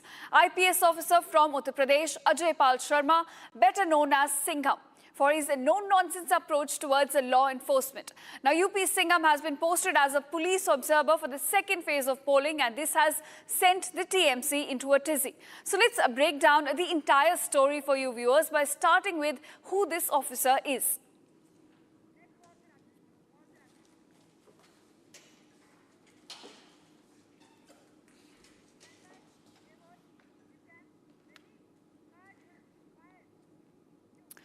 All right, officer. All right. In fact, let's start with the details we're getting at this moment. Now, this officer is a 2011 batch IPS officer of UP cadre. He's now been posted as a police observer in the state of West Bengal, and this has essentially sent TMC into a tizzy. In fact, Sharma is an encounter specialist, something that he has been known for tough policing and his no-nonsense approach towards law enforcement. Now, he's been deployed as a police officer for the election duty in the state of West Bengal. Right now, he's in the South 24 Parganas district, and he hails originally from Ludhiana, Punjab.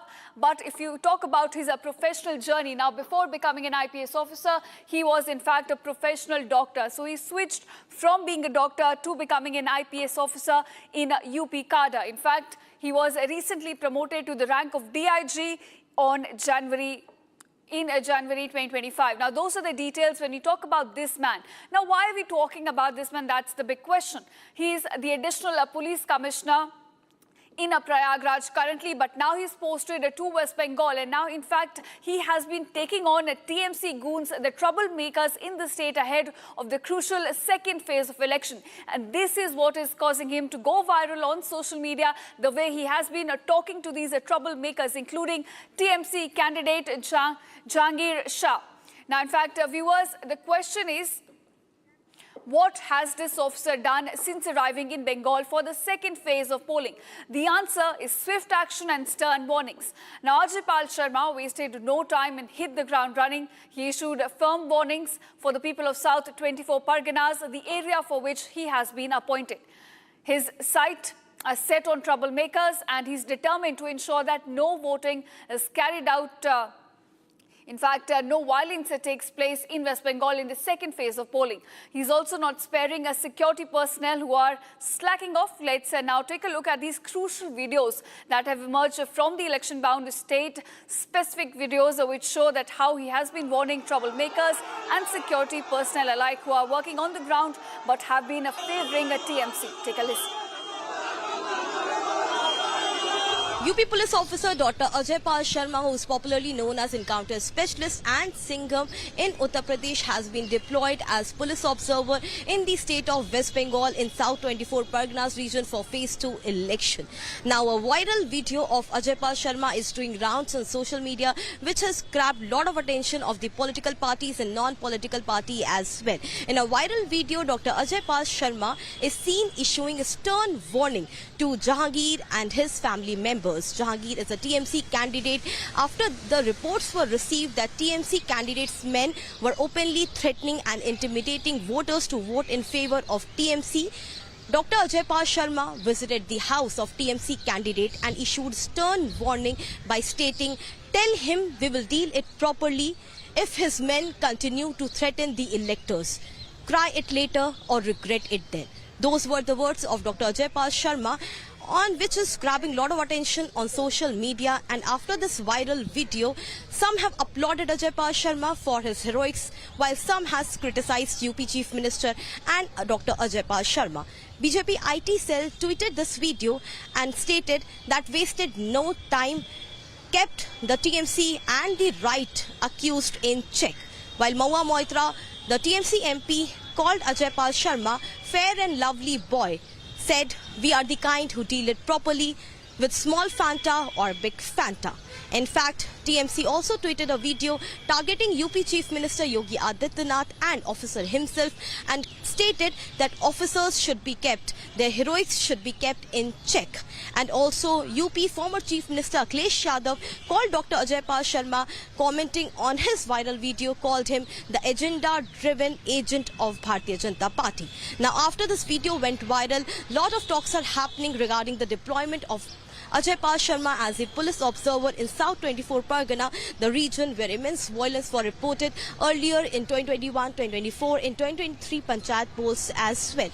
If we talk about this morning, Ajay Pal Sharma along with the CRPF official was doing rounds for the area domination and conducting the campaigns door to door and telling the voters and electors not to be intimidated by any political party and go out and do a fair choice of their vote wherever whosoever they want to elect. And during the process of the area domination, Ajay Pal Sharma and the CRPF officials were gherawed out by the TMC supporters. The slogans were hurled at them. The slogans were "Go back and joy Bangla" by the TMC supporters. This visual has also went viral where TMC supporters are anti-Ajay Pal Sharma and the entire machinery which has been deployed for the second phase majorly in the Diamond Harbour region. If we talk about the overall security for the 29th April phase 2 of the election, 2.5 lakh CRPF officials personnel have been deployed in overall West Bengal for the phase 2 elections. 700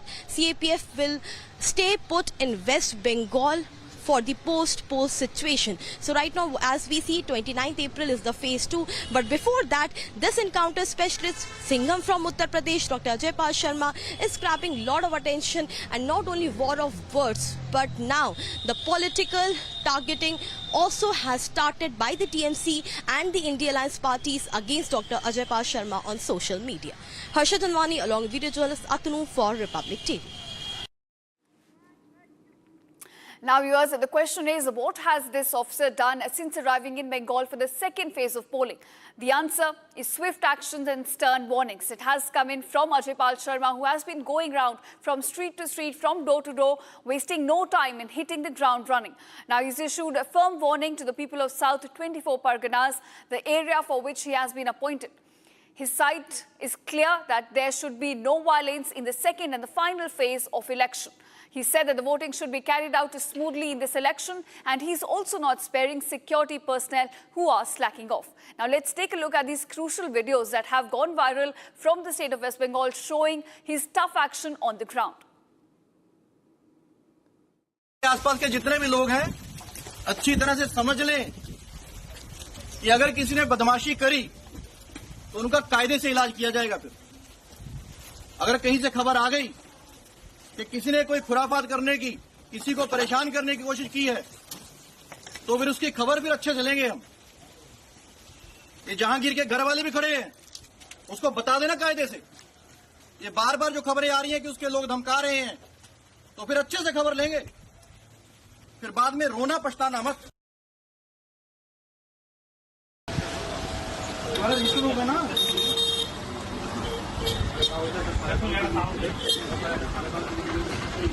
आने वाले कह रहे हैं कि vote नहीं, vote नहीं। तुम्हारा ऐसे कह रहा है कि 10 लोग हैं यहाँ पे, तुम कह रहे 14 लोग हैं यहाँ पे। तमाशा है क्या ये? एक महीना हो गया कि नहीं? नहीं सर, मेरा तो घर यहाँ तो नहीं है ना सर। आपका घर कहीं हो, आप एफएसटी तो यही एरिया ना? आप तो यही कर रहे हो ना, तो आपको एरिया एफएसटी का यही एरिया ना? ये जहांगीर खान का घर कौन सा है? उसके अंदर शर्म आनी चाहिए तुम लोगों को। शर्म इतना हल्के ले रहे हो ना। केसेस सबके खिलाफ रजिस्टर होंगे, जाएंगे सीबीआई को इन्वेस्टिगेशन। दौड़ते रहना थोड़ा जल्दी। बोल रहा क्यों बोल रहा था तुम? पोलाइटली बोलो, भद्र में बोलो। मैं नहीं पता वो कहाँ रहता है, वो नहीं पता। उसका मोबाइल नंबर क्या है? उसको कहीं तो होगा मोबाइल नंबर। हाँ, Now viewers, with just a few hours are left before the final phase of election in West Bengal, the TMC is completely switching over to panic mode. And this is over the tough action coming in from the UP Cob Ajay Pal Sharma. Now the TMC has come down to issuing open threats, with the TMC candidate Jahangir Shah threatening to slit Ajay Pal's throats. Take a listen.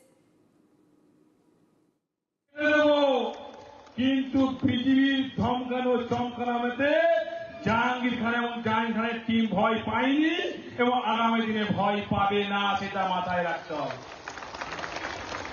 আজকে ওরা অনেক খেলা দেখাচ্ছে, তা খেলা তো ওরা শুরু করেছে, শেষটা কিন্তু আমরা করব। খেলা তো ওরা শুরু করেছে, কিন্তু শেষটা আমরা করব। তাই পিকচার আবি বাকি মেরা দোস্ত, পিকচার এখন বাকি আছে, সময় শুরু হয়েছে। তোমরা ভাবছো নিজেকে কয়েকটা সিআরপিএফ নিয়ে বড় বড় বাতালা দিচ্ছ, কিন্তু আজকের বঙ্গনগর 1 নম্বর অঞ্চলের মানুষ যদি হেঁটে যায় না, সিআরপিএফ হাওয়ায় উড়ে যাবে। তাই সেই বিজেপি দালাল সিআরপিএফকে বলতে চাই, ক্ষমতা আছে বঙ্গনগর 1 নম্বর অঞ্চলের মানুষের জনসমুদ্র, জনস্রোত দেখে যাক। আমার একটা মায়েরা হলো দুর্গা, দুর্গা রূপে কিভাবে ওষুধকে বধ করতে হয় তারা জানে, একইভাবে বিজেপি দালাল সিআরপিকে কিভাবে জব্দ করতে হয়, কিভাবে টাইট করতে হয় সেটা ভালোভাবে জানে। তাই মায়েরা যখন সঙ্গে আছে, আমার বিশ্বাস ওদের এই ধমকানো চমকানো আমরা মেনে নেব না। তাই আমি চাইবো যে আজকে 27 তারিখে 5টায় প্রচার শেষ, তাই হাতে আর তো একটা দিন আছে। আপনার একটা দিন আর 29 তারিখটা। Now viewers, not just Jahangir Khan but also TMC spokesperson Riju Datta. He's been brazenly threatening the IPS officer on camera. Take a listen. पर मैं साफ भाषा में अजय पाल शर्मा जी को एक चीज बताना चाहता हूं। आपके ऊपर हमारी नजर है। आप जो ये गैर कानूनी काम कर रहे हैं, ये जो रात के अंधेरे में रेड्स कर रहे हैं, ये जो महिलाओं के साथ अश्लील व्यवहार कर रहे हैं, ये जो डायमंड हार्बर के लोगों को धमका रहे हैं, चमका रहे हैं, ये जो असंवैधानिक काम आप कर रहे हैं अपने बीजेपी के मालिकों के निर्देश पे, मैं आपको इतना बता देना चाहता हूं, 4 तारीख रिजल्ट निकलने के बाद आप जहां भी भाग जाएं, आप छुप नहीं पाएंगे। आपको ऐसा लगता होगा कि हम एक दूसरे राज्य से आए हैं, वहां पर हम चले जाएंगे और मेरा बीजेपी का मालिक मुझे बचा लेगा। मैं आपको सीधी तौर पे यह कहना चाहता हूं कि आपके खिलाफ एफआईआर होगा, आपके खिलाफ चार्जशीट होगा और आपको घसीट के कोर्ट में लाया जाएगा, जहां पर कानून सख्त से सख्त कार्रवाई आपके खिलाफ करेगी। कोई राज्य, कोई बीजेपी का मालिक आपको बचा नहीं पाएगा। Tonight at 7:30 p.m. on Super Prime Time with me, Gesu Bharadwaj. A Pahalgam-style attack orchestrated in Mumbai. We'll get you all the details on that. In fact, a major tiff between the TMC and the BJP over the deployment of Uttar Pradesh's IPS officer Ajay Pal Sharma, and also Iran's 3 conditions for truce with the United States that Donald Trump does not seem to be happy with. This and a lot more at 7:30 p.m. with me, Gesu Bharadwaj.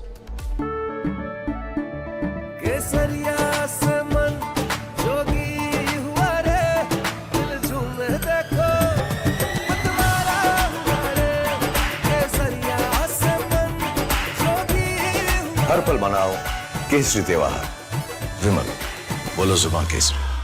The Indian Air Force is giving its old MiG-29 fighter jets a powerful new weapon from Britain that turns them into modern fighters ready for today's battles. MiG-29s first came to India in the 1980s, have flown many missions along the tough borders with China and Pakistan.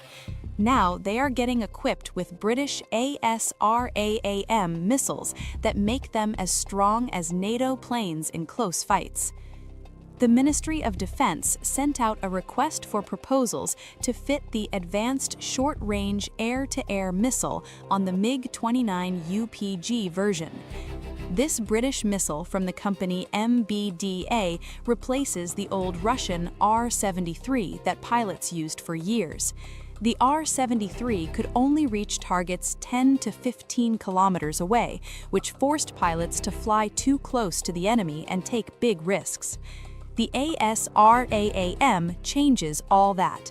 It can hit targets more than 25 kilometers away, almost double the old range. It flies at Mach 3 speed and uses a smart infrared seeker that ignores enemy flares and jamming better than before.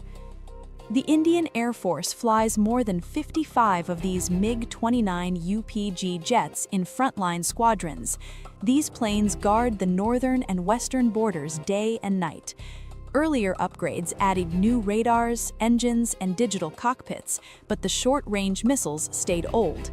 Now the ASRAAM brings fire-and-forget technology.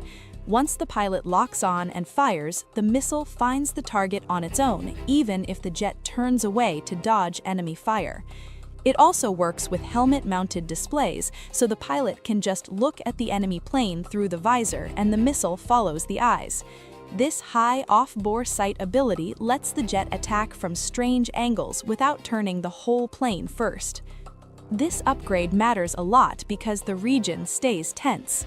Pakistan flies JF-17 jets with modern PL-10 missiles that reach farther and lock on quicker. China uses even better systems on its J-20 stealth fighters and other planes. In a real dogfight, the old MiG-29 with R-73 could lose the first shot. With ASRAAM, the Indian pilots get longer reach, faster lock, and higher chance to survive. The missile also works well against low-flying drones that are hard to see on radar. Many experts see drone swarms as the new big threat in air wars, and this upgrade gives the MiG-29.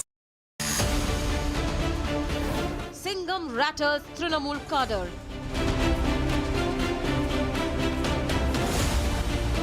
Unprecedented security stunts TMC.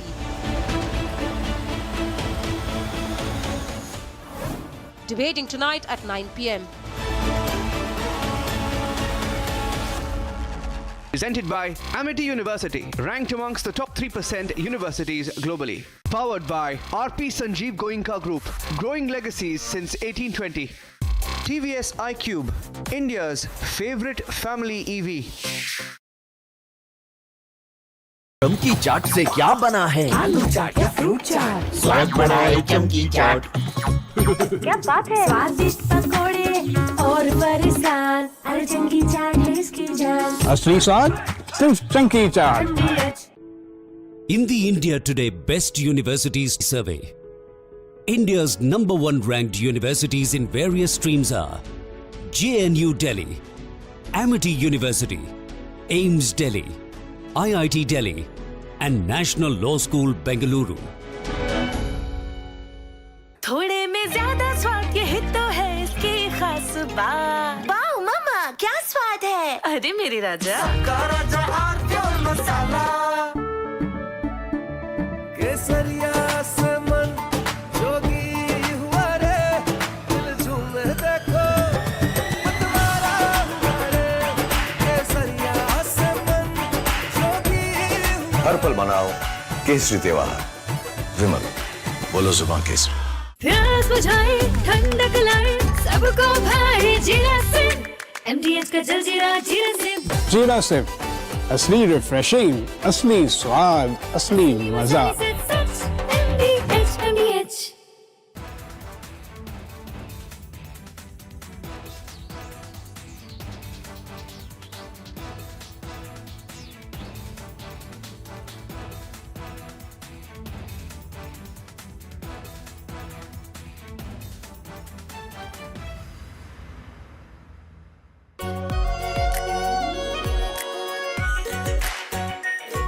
Pure Shahi Paneer Masala. Delicious, healthy, every day. The Indian Air Force is giving its old MiG-29 fighter jets a powerful new weapon from Britain that turns them into modern fighters ready for today's battles. MiG-29s first came to India in the 1980s, have flown many missions along the tough borders with China and Pakistan. Now they are getting equipped with British ASRAAM missiles that make them as strong as NATO planes in close fights. The Ministry of Defense sent out a request for proposals to fit the Advanced Short-Range Air-to-Air Missile on the MiG-29 UPG version. This British missile from the company MBDA replaces the old Russian R-73 that pilots used for years. The R-73 could only reach targets 10 to 15 kilometers away, which forced pilots to fly too close to the enemy and take big risks. The ASRAAM changes all that.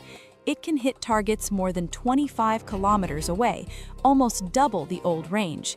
It flies at Mach 3 speed and uses a smart infrared seeker that ignores enemy flares and jamming better than before.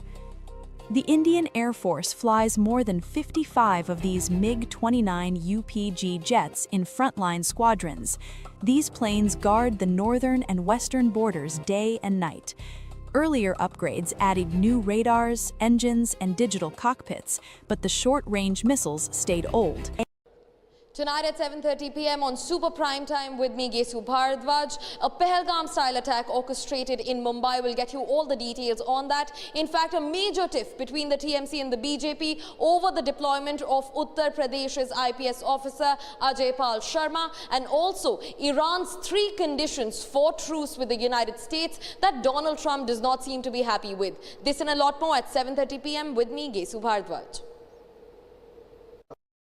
Join International Institute of Hotel Management. Call 983-10-50,000. Pure सूजी pasta उबालो मिलाओ और खाओ 8 minute में तैयार। क्या taste है सबका राजा और प्योर मसाला केसरिया से मन जोगी हुआ रे दिल झूमे देखो मतवारा हुआ रे केसरिया से मन जोगी हर पल मनाओ केसरी त्योहार। विमल, बोलो जुबान केसरी। चमकी चाट से क्या बना है? सैंडविच लस्सी और छाछ हर घूंट में चमकी चाट। अब बताओ स्वाद आया? असली स्वाद सिर्फ चंकी चाट। रानी, इस घर में कुछ है जो टूटता नहीं। ये पिलर कभी नहीं टूटेगा। रुंगटा स्टील TMT से बना। रुंगटा नहीं तो घर स्ट्रॉन्ग नहीं। रुंगटा स्टील TMT बार एकदम सॉलिड। थोड़े में ज्यादा स्वाद ये तो है इसकी खास बात। वाओ मम्मा क्या स्वाद है। अरे मेरे राजा राजा और मसाला AU सेविंग्स अकाउंट में मिलते हैं amazing benefits, paperless banking and higher interest, वो भी हर महीने। Money money money money every month. सोच बदलो और बैंक भी। चमकी चाट से क्या बना है? सैंडविच लस्सी और छाछ चाट, हर घूंट में चमकी चाट, ड्राई फ्रूट और जो भी बढ़े, चमकी चाट से स्वाद बढ़े। असली स्वाद सिर्फ chunky chaat.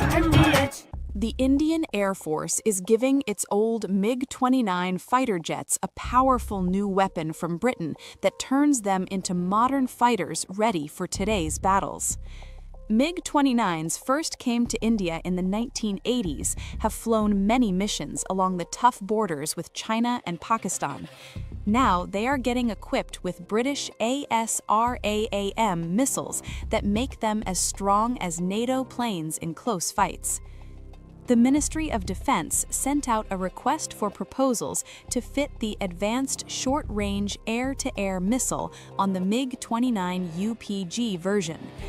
This British missile from the company MBDA replaces the old Russian R-73 that pilots used for years. The R-73 could only reach targets 10 to 15 kilometers away, which forced pilots to fly too close to the enemy and take big risks. The ASRAAM changes all that. It can hit targets more than 25 kilometers away, almost double the old range. It flies at Mach 3 speed and uses a smart infrared seeker that ignores enemy flares and jamming better than before. The Indian Air Force flies more than 55 of these MiG-29 UPG jets in frontline squadrons. These planes guard the northern and western borders day and night. Earlier upgrades added new radars, engines, and digital cockpits. From Asia's largest news headquarters, setting the agenda for Bharat.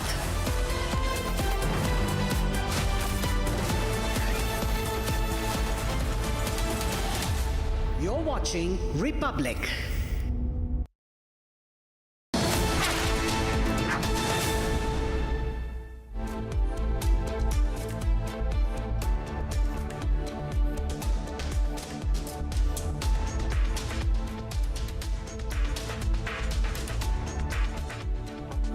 Alright, welcome back to today's edition of our Global, in which we begin in Santa Marta, where hundreds of protesters, including indigenous communities and climate activists, are demanding an urgent and just transition away from fossil fuels, calling for stronger protections for vulnerable groups and accountability from polluting industries.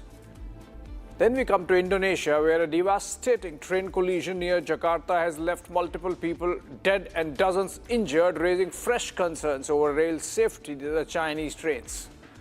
Meanwhile, in Australia, it's taking a major policy step against big tech, proposing new laws to ensure digital platforms contribute financially to the survival of journalism. And then in the Strait of Hormuz, escalating tensions tied to regional conflict and energy security are adding further strain to already fragile global markets.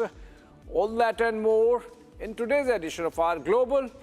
But before that, more introduction. First, we are going to cover growing fossil fuel protests in Santa Marta, where activists are demanding a just and urgent energy transition. And then followed by the deadly train crash near Jakarta that has left multiple people dead and several injured. From there, we move to Australia, where a major crackdown on big tech aims to force platforms to fund and support journalism. And finally, tensions escalate in the Strait of Hormuz amid rising geopolitical friction. In fact, we are getting a breaking news connected with it. But before that, headlines first. Hundreds march in Santa Marta demanding a just transition away from fossil fuels and accountability for polluters. Australia proposes new laws forcing tech giants to fund journalism or face a 2.25% revenue levy. A deadly collision near Jakarta leaves at least 14 dead and dozens injured as authorities investigate the cause.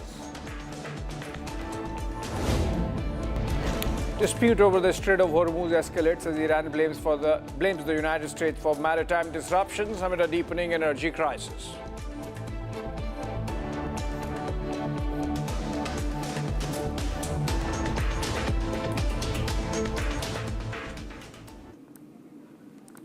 All right, let's begin with the Colombian city of Santa Marta, and massive protests happening there. People are calling for a rapid end to fossil fuels which means you cannot use petrol and diesel if these protesters get their way. And this is with delegates from around 50 countries gathering in this major conference on transitioning away from oil, gas and coal. Demonstrators include indigenous groups and climate activists, and they have demanded a just transition that protects vulnerable communities and hold polluting companies accountable for climate damage. The protests come as the international meeting seeks to build momentum on climate action. It is not expected to produce binding commitments. Remember, we have already the mechanism of the COP, the Conference of Parties and all the nations there, but not much success with Trump there. As at the helm in the United States, it's even more difficult. And let's look at what's happened in Colombia in Santa Marta. Hundreds of protesters filled the streets of Colombia's Caribbean city of Santa Marta, calling for an end to fossil fuels and a faster shift to clean energy. Hoy marchamos por una transición energética justa, pedimos una transición con enfoque de género, donde las mujeres, las comunidades que han sido afectadas con desigualdades estructurales a lo largo de la historia, sean tenidas en cuenta en los procesos de tomas de decisiones frente a la transición energética. Pedimos que nuestros territorios sean vistos como sujetos vivos, que sea entendida la madre tierra como la fuente donde emana la vida. Marchers, including indigenous groups and climate activists, carried banners chanting slogans and demanded an end to oil exploration in the Amazon and fracking. Activists say the transition must be fair, putting women, indigenous communities, and those most affected by climate change at the center of the decision making. We must focus on the future of children, because otherwise, what are we doing at a fossil fuel treaty? What is it for? Who is it for? Well, it's not for the current generation because we're too deep down that road. It's for the future. And it's for who? It's for the children. The demonstrations come as delegations from around 50 countries gather in Santa Marta for a major conference focused on moving away from oil, gas and coal. The countries that are here take more serious commitments on and are able to publicly state those commitments on the pathway to transition away of fossil fuels. And also because this here is not, there is a lot of countries that are not represented here, that is signal to these other countries that they need to collaborate and they need to join the movement of transition away from fossil fuels. While the summit aims to build momentum, it is not expected to produce binding agreements, highlighting ongoing global divisions over how quickly to phase out fossil fuels.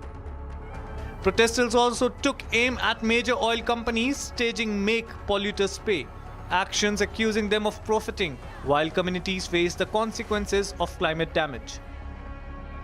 With global tensions and energy instability rising, campaigners say the message is urgent. The future depends on decisions made now and on holding both government and corporations accountable.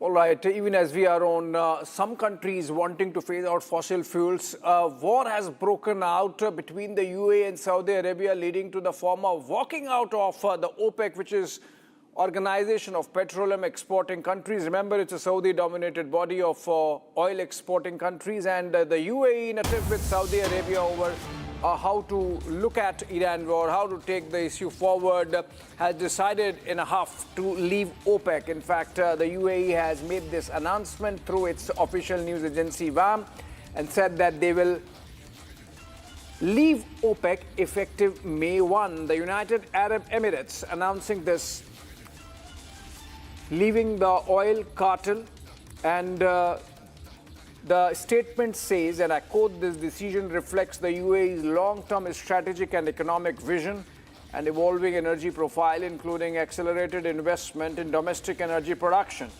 and reinforces its commitment to a responsible, reliable, and forward-looking role in global energy markets." The UAE has said, essentially, the UAE and Saudi Arabia are locked in a battle of domination over the Gulf countries narrative. And we have seen, for example, UAE withdrawing its $3.5 billion loan to Pakistan, the Saudis immediately pitching in and filling that gap and giving that money to Pakistan. And now it's completely out in the open. The frost between UAE and Saudi Arabia leading to UAE announcing its exit from the OPEC. All right, another global breaking, and this is also a big one connected with the Islamic world, which is that Afghanistan has issued a demarch to Pakistan, and Kabul has summoned Pakistani charge d'affaires and protested in strong words the airstrikes carried out by Pakistani forces on civilian targets and public facilities in the Kunar province. Remember, those airstrikes happened yesterday. The two nations are in a dogfight over the Durand Line. Kabul refuses to acknowledge Durand Line as the settled border between Afghanistan and Pakistan. And now this protest coming in by way of Afghan Foreign Ministry summoning the Pakistani charge d'affaires and issuing a demarche on the airstrikes carried out, which led to many civilian injuries and a couple of deaths. Particularly the targeting of Kunar University.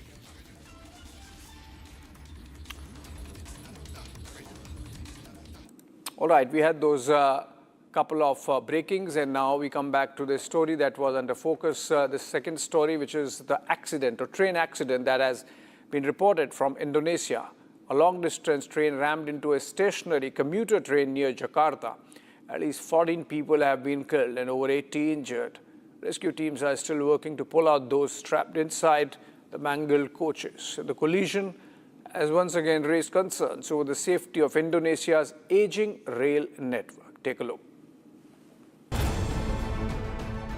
A devastating train collision near Jakarta has left at least 14 people dead and over 80 injured.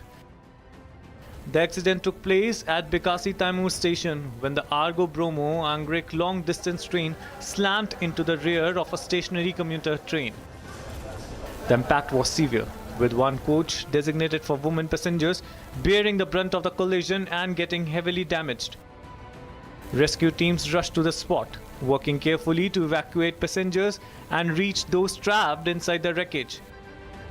Officials say evacuation efforts have been slow and cautious as rescuers try to prevent further injuries. A total of 81 injured passengers have been shifted to nearby hospitals, while bodies are being identified.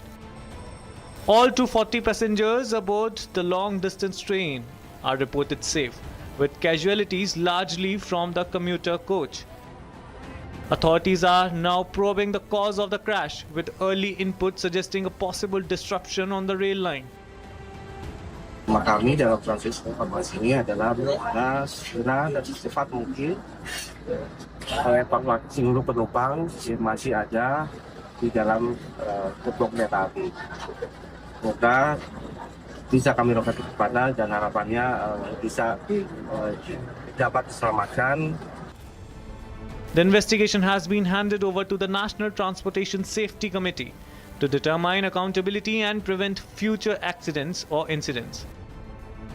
With a history of frequent rail accidents, the latest tragedy has once again exposed serious safety concerns on Indonesia's aging railway network.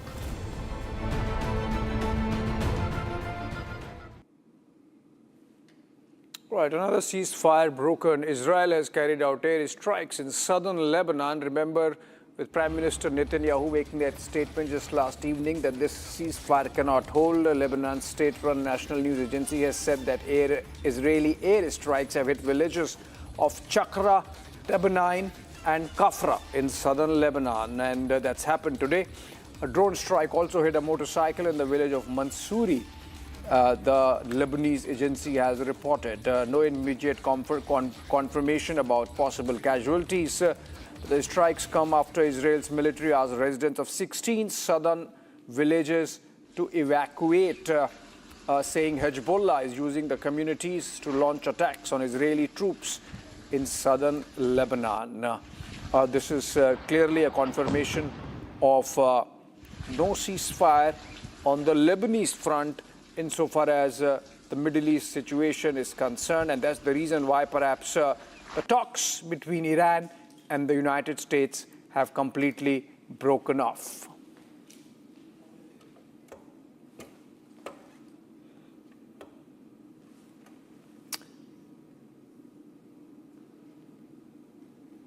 All right, now we move on to the next one under focus in this edition of our Global, which is Australia's decision to make big tech pay for news, with Prime Minister Anthony Albanese unveiling draft laws that would require platforms like Meta, Google and TikTok to strike deals with media outlets or face a levy of up to 2.25% of their local revenue.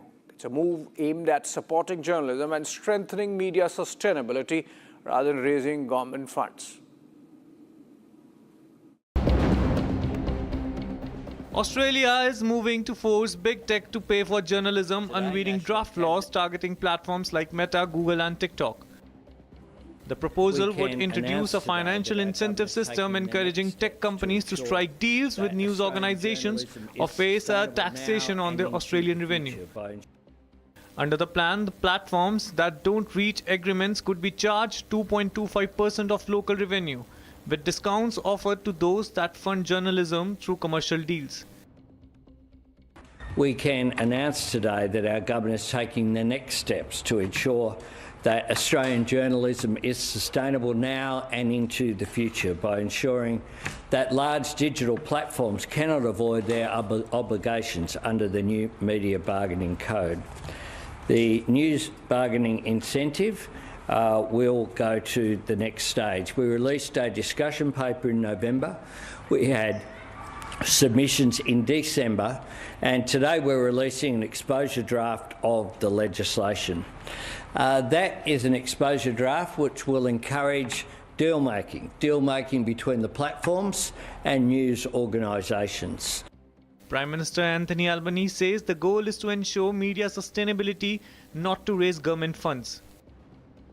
This is not about government revenue. Every single dollar will go back to journalists, to pay for the journalism that you all produce here in the gallery, but in newsrooms right around the country, produce as well. This is important for the integrity of the system. We have engaged in extensive consultation. At this point, the three organisations, Meta, Google and TikTok as well, have been consulted with and will continue to engage with. But we want to see these deals done as were previously done under the previous regime. But it is a regime that did need reform, and that is precisely why we are doing it today. The government estimates the scheme could generate up to 250 million Australian dollars annually to be redistributed to news organisations based on journalist employment. We think that investment in journalism is critical to a healthy democracy. It matters. It's something that defines the way that Australian society operates. And frankly, if the work has been done by the people here at this press conference and in other places right around Australia, then your work needs to have a monetary value attached to it. It shouldn't just be able to be taken by a large multinational corporation and used to generate profits for that organisation with no compensation appropriate for the people who produce that creative content. It marks Australia's second push to make digital giants pay for news, as earlier agreements have unravelled, with some platforms pulling news content from their services. Now that sounded like relevant, but moving on from Australia back to Middle East, as global tensions threaten to rise over the continuing naval blockade on the Strait of Hormuz, despite the US and Iran having their ongoing ceasefire talks. Though of course in a stalemate, the Iranian ambassador has denied any responsibility and accountability for the resultant energy and economic crisis. This as he claims the responsibility for disruption, or says that the disruption is entirely the responsibility of the United States and its supporters. Global tensions simmer as countries continue to face a West Asia war consequent economic and energy crisis, which is now escalating amid US blockade on the Strait of Hormuz. This blockade, part of US's tactic to force Iran to agreeing into a ceasefire on US's terms. This blockade has furthered the energy crisis, prompting the attention and unites a call for action across countries.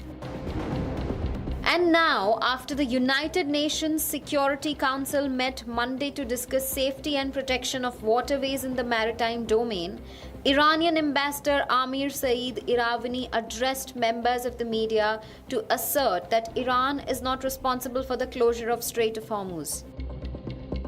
Responsibility for any disruption to maritime transport lies with the aggressors, the United States and its supporters.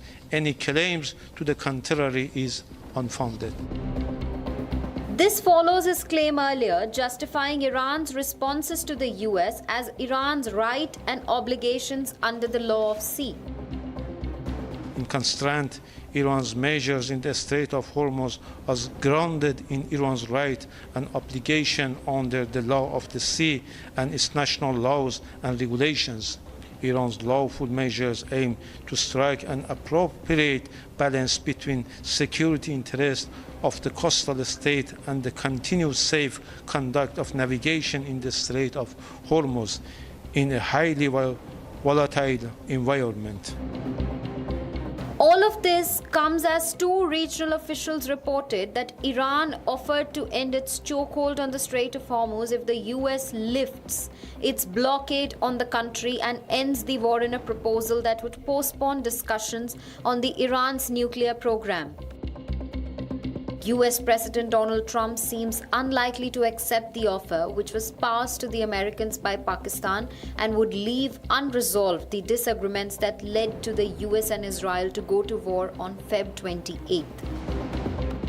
White House Press Secretary Caroline said Trump's national security team met Monday and was discussing Iran's proposal, but this entailed no detail on the outcome of the discussion. What's left to be seen hereon is how the US retorts to Iran's claims and the implications, if any, to befall the already worsening energy crisis amid the Strait of Hormuz blockade.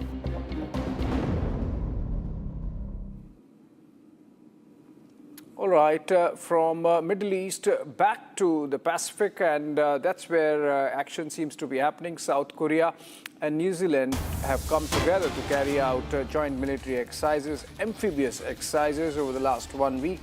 And South Korea's defense ministry has said that the troops, or their troops, were joined in by a platoon of New Zealand Army. Remember, New Zealand is a small country, platoon is a big size there. And the exercises featured more than 3,000 combined forces from South Korea, South Korean Navy, Air Force and Marines. So 3,000 troops of South Korea and a platoon strength of New Zealand. They have signed a free trade agreement with us. These are the pictures of the amphibious exercises there. And they want to send across a message together to China perhaps, because that's the reigning power in the geography.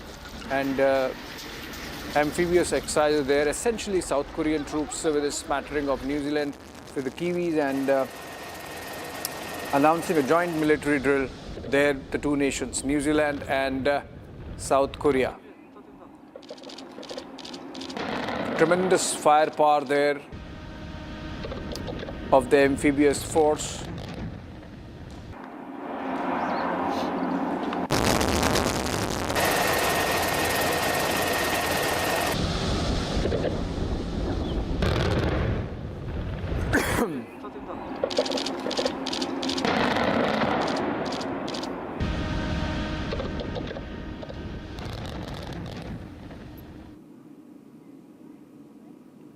That was in Pohang of South Korea, joint military exercises between them and the Kiwis. Coming out of that, and short break, but coming up on the other side, more details emerge in the Pahalgam-like lone wolf attack in Mumbai, in which the attacker seems completely radicalized and is following or was following the Islamic State ideology, under the influence of which he attacked those two security men in the Mira Bhayandar area or suburb of Mumbai.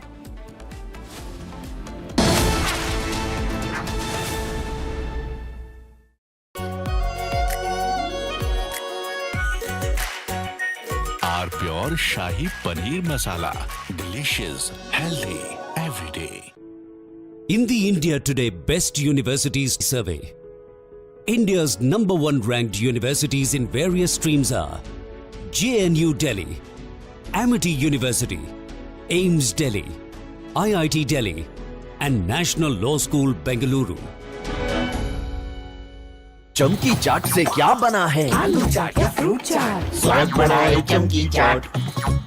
क्या बात है? स्वादिष्ट पकोड़े और बरसान, अरे चमकी चाट है इसकी जान। असली स्वाद सिर्फ चंकी चाट।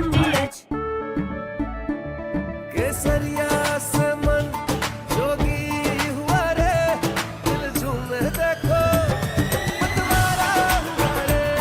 केसरिया से मन जोगी हुआ। हर पल मनाओ केसरी त्योहार। विमल, बोलो जुबान केसरी। आर प्योर सूजी पास्ता, उबालो मिलाओ और खाओ, 8 मिनट में तैयार। क्या टेस्ट है सबका राजा R pure masala. AU current account के साथ मिलता है free UPI QR overdraft facility और एक ही ऐप से बैंक के सारे काम। AU सोच बदलो और बैंक भी। प्यास बुझाए, ठंडक लाए, सबको भाए जीरा से। MDH का जलजीरा जीरा से। जीरा से असली रिफ्रेशिंग, असली स्वाद, असली मजा। MDH।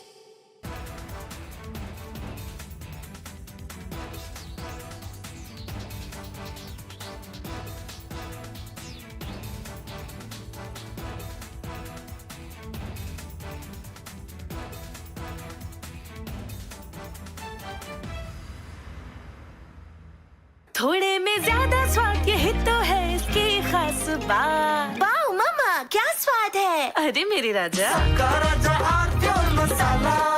The Indian Air Force is giving its old MiG-29 fighter jets a powerful new weapon from Britain that turns them into modern fighters ready for today's battles.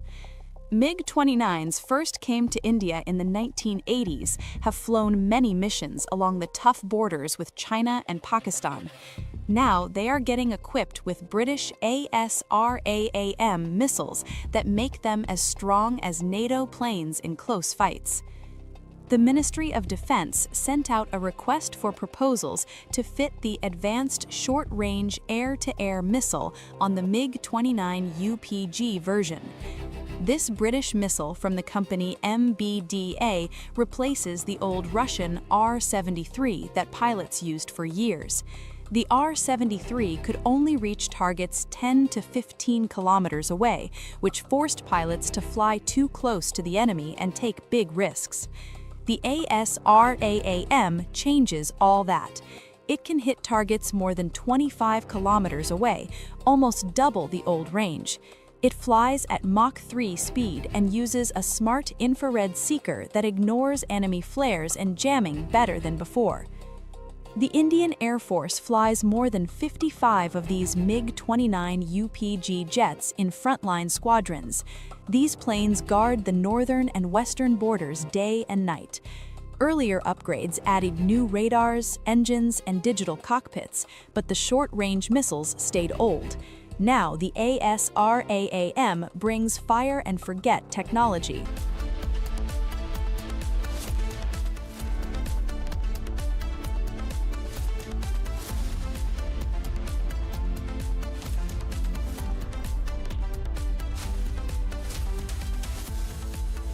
Join International Institute of Hotel Management. Call 983-10-50,000. Our pure Shahi Paneer Masala. Delicious, healthy, every day. AU savings account में मिलते हैं amazing benefits, paperless banking and higher interest, वो भी हर महीने। Money money money money every month. सोच बदलो और बैंक भी। चमकी चाट से क्या बना है? आलू चाट या फ्रूट चाट, स्वाद बनाए चमकी चाट। क्या बात है? स्वादिष्ट पकोड़े और बरसात, अरे चमकी चाट है इसकी जान। असली स्वाद सिर्फ चंकी चाट। केसरिया से मन जोगी हुआ रे, दिल झूमे देखो मतवारा हुआ रे। केसरिया से मन जोगी हर पल मनाओ केसरी त्योहार। विमल, बोलो जुबान केसरी। आर प्योर सूजी पास्ता, उबालो मिलाओ और खाओ, 8 मिनट में तैयार। क्या टेस्ट है सबका राजा आर प्योर मसाला। यानी इस घर में कुछ है जो टूटता नहीं। ये पिलर कभी नहीं टूटेगा। रुंगटा स्टील टीएमटी से बना। रुंगटा नहीं तो घर स्ट्रॉन्ग नहीं। रुंगटा स्टील टीएमटी बार एकदम सॉलिड। चमकी चाट से क्या बना है? सैंडविच लस्सी और छाछ और हर घूंट में चमकी चाट। ड्राई फ्रूट और दही बड़े। चमकी चाट से स्वाद बढ़े। असली स्वाद सिर्फ chunky chaat. The Indian Air Force is giving its old MiG-29 fighter jets a powerful new weapon from Britain that turns them into modern fighters ready for today's battles. MiG-29s first came to India in the 1980s, have flown many missions along the tough borders with China and Pakistan. Now they are getting equipped with British ASRAAM missiles that make them as strong as NATO planes in close fight. From Asia's largest news headquarters, setting the agenda for Bharat.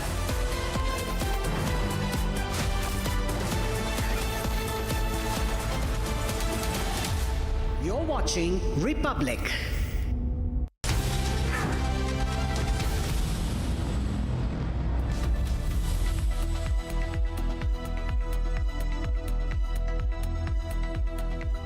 Ladies and gentlemen, thank you for joining us on This Is Exclusive. Few hours to go before Bengal votes in the all-critical Phase 2. And that will decide whether Trinamool Congress is finally ousted in the state of West Bengal or whether the BJP really has a chance. But there is one person who's making the headlines even before the elections, and he's been the face of the final countdown before Phase 2. And his name is Ajay Pal Sharma. He's popularly called the Singham of Uttar Pradesh, an encounter specialist who the opposition does not like. So you have encounter specialists, some who are loved by the government, some who are hated by the opposition, and he's one of them.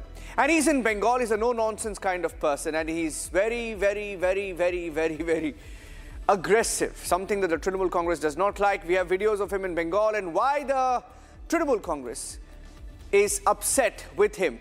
And we have some exclusive details of the Kalma stabbings right outside Mumbai.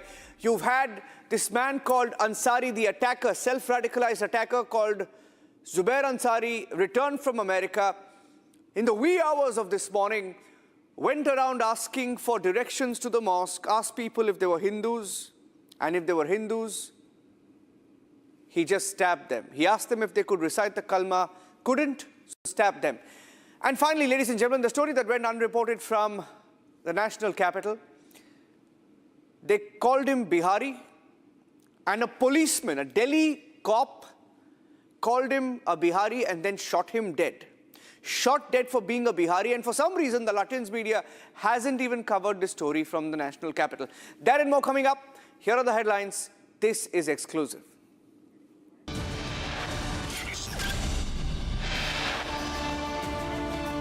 Trinamool Congress extremely edgy about Singham, Ajay Pal Sharma.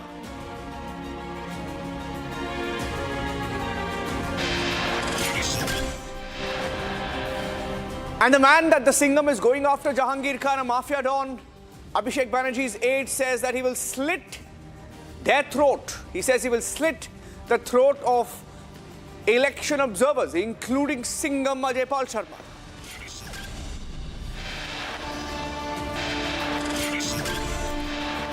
Pahalgam-like attack, stabbing spree in Mumbai, right outside Mumbai. The man on your screen, Zubair Ansari, the attacker, asked people if they could recite the Kalma. They couldn't. He stabbed them in the middle of the night.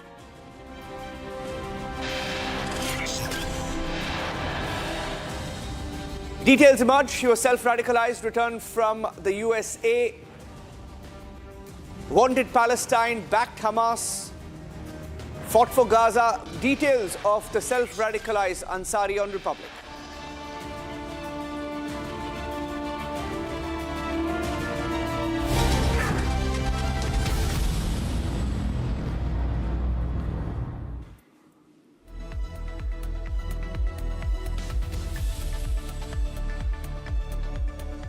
And there's been an impact in Mumbai, in Bengal, just before the first vote is cast in phase 2. There's been an impact because of this police officer, Ajay Pal Sharma. The BDO in Falta, Diamond Harbour. Diamond Harbour is Abhishek Banerjee's stronghold, and that is where this particular cop was seen doing the rounds. The BDO there has been changed. He's called the Joint BDO. The Joint BDO has been removed for non-cooperation with this cop called Ajay Pal Sharma, Singham from Uttar Pradesh. That has just happened, and there's also a complaint filed against Singham. So it's a battle just before the second phase. They're fighting it out. It's Trinamool Congress versus Singham, and it's Singham versus the pro-TMC lobby and establishment. So it is a fight between the centre and Bengal ahead of elections. He's going after the mafia dons, and the Trinamool Congress is not liking it. The Falta BDO, the joint BDO there in that particular area called Falta in Diamond Harbour, has been removed for non-cooperation with this particular officer called Ajay Pal Sharma. That's the breaking news update coming in. So he's making waves. He's not being liked by the Trinamool Congress. They tried to gerao him, they tried to stop him, they tried to hold protests, did not work. Take a look at the videos of this particular man. This is why they are so wary about him. Ajay Pal Sharma, a 2011 batch IPS officer, UP cadre. Even the Uttar Pradesh opposition, primarily consisting the Samajwadi Party, does not like him. Take a look at how he's getting them all rattled in Bengal.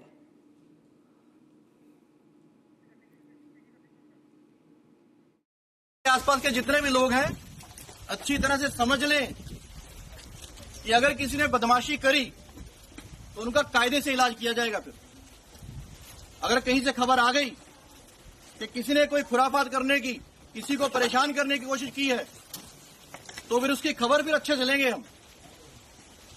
ये जहांगीर के घर वाले भी खड़े हैं, उसको बता देना कायदे से। ये बार बार जो खबरें आ रही हैं कि उसके लोग धमका रहे हैं, तो फिर अच्छे से खबर लेंगे, फिर बाद में रोना पछताना मत। तुम्हारा इशू होगा ना,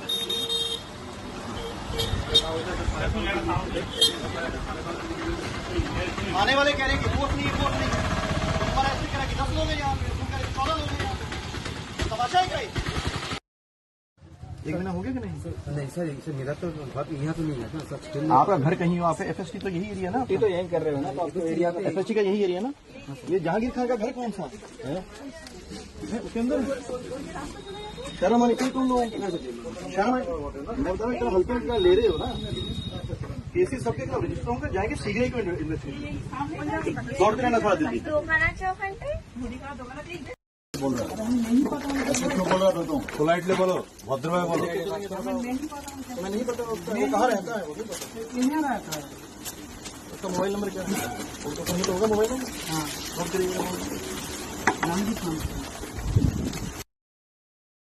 Those were pictures that came in of this particular cop in action, looking for Jahangir Khan. Jahangir Khan is a Trinamool Congress leader, believed to also be a mafia don running a racket for the Trinamool Congress. That's the allegation that the BJP has made on record.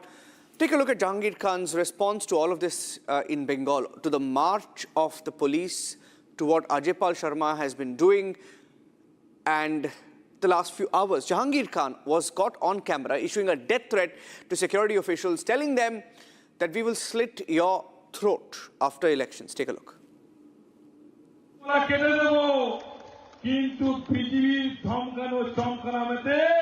Jahangir Khan এবং জাহাঙ্গীর খানের team ভয় পায়নি এবং আগামী দিনে ভয় পাবে না, সেটা মাথায় রাখতে হবে। আজকে ওরা অনেক খেলা দেখাচ্ছে, তা খেলা তো ওরা শুরু করেছে, শেষটা কিন্তু আমরা করব। খেলা তো ওরা শুরু করেছে, কিন্তু শেষটা আমরা করব। তাই পিকচার আবি বাকি মেরা দোস্ত, পিকচার এখন বাকি আছে, সময় শুরু হয়েছে। তোমরা ভাবছো নিজেকে কয়েকটা সিআরপিএফ নিয়ে বড় বড় মাতালা দিচ্ছ, কিন্তু আজকের বঙ্গনগর 1 নম্বর অঞ্চলে মানুষ যদি হেঁটে যায় না, সিআরপিএফ হাওয়ায় উড়ে যাবে। তাই সেই বিজেপি দালাল সিআরপিএফকে বলতে চাই, ক্ষমতা আছে বঙ্গনগর 1 নম্বর অঞ্চলে মানুষের জনসমুদ্র জনস্রোত দেখে যাক। আমার একটা মায়েরা হলো দুর্গা, দুর্গা রূপে কিভাবে ওষুধ দিয়ে বধ করতে হয় তারা জানে, একইভাবে বিজেপি দালাল সিআরপিএফকে কিভাবে জব্দ করতে হয়, কিভাবে টাইট করতে হয় সেটা ভালোভাবে জানে। তাই মায়েরা যখন সঙ্গে আছে আমার বিশ্বাস ওদের এই ধমকানো চমকানো আমরা মেনে নেব না। তাই আমি চাই। So that's the story developing in the state of Bengal, and we will be live starting 6 a.m. tomorrow when Bengal goes to polls in phase 2. 142 seats in phase 2 of the Bengal elections. Ladies and gentlemen, let's switch now and get you the visuals, the horrible images from right outside Mumbai. An incident that reminded us of the Pahalgam terror attack, because like in Pahalgam, you had an attacker going loose, asking people what their religion was and attacking them. That's the video of the attack. Pahalgam rerun in Mumbai, right outside Mumbai. This is in Mira Road, right outside Mumbai, where you can see this attacker, Zubair Ansari, there, stabbing people, running behind Hindus and stabbing them. He asked them what their religion was, asked them, aren't you a Hindu? Can you recite the kalma? And when they said they couldn't, stabbed them in the middle of the night. The attack itself reported at 3 a.m. this morning, and that's the video of the attacker. Republic has accessed more details of this self-radicalized Zubair Ansari. He asked people to recite the kalma, which is an Islamic declaration of faith, a request that they reportedly denied. He was living alone. He reportedly had returned from the USA, linked to an ISIS module, and the case has now been handed over to the Maharashtra ATS. It is investigating a possible lone wolf terror angle to this particular attack. The attack itself between 3 to 4 a.m. this morning, right outside Mumbai, where Ansari allegedly approached two guards, namely Rajkumar Mishra and Subroto Sen, at a construction site. Republic gets exclusive details. In fact, we also have a graphic of what was a picture rather of what was hung outside his door. We'll get you details of that and also details of what the victim has said to Republic TV in this particular case. Let's play those details out. That's the note that was placed on the attacker's door. It says, read Kul Huwa Allahu Ahad. Say Bismillah. Do salam, then enter. That was a note that was reportedly placed on the door of Zubair Ansari.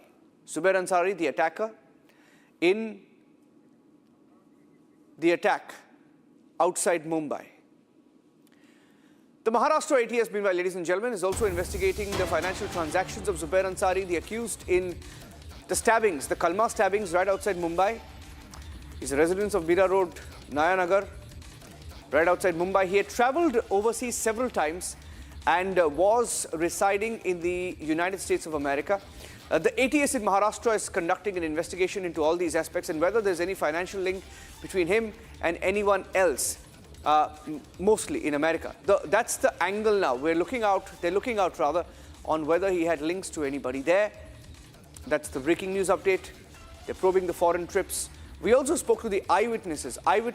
We went there to the location where the attack took place. This is what people told us there, the witnesses told us there, and the reports that were filed by the Republic team.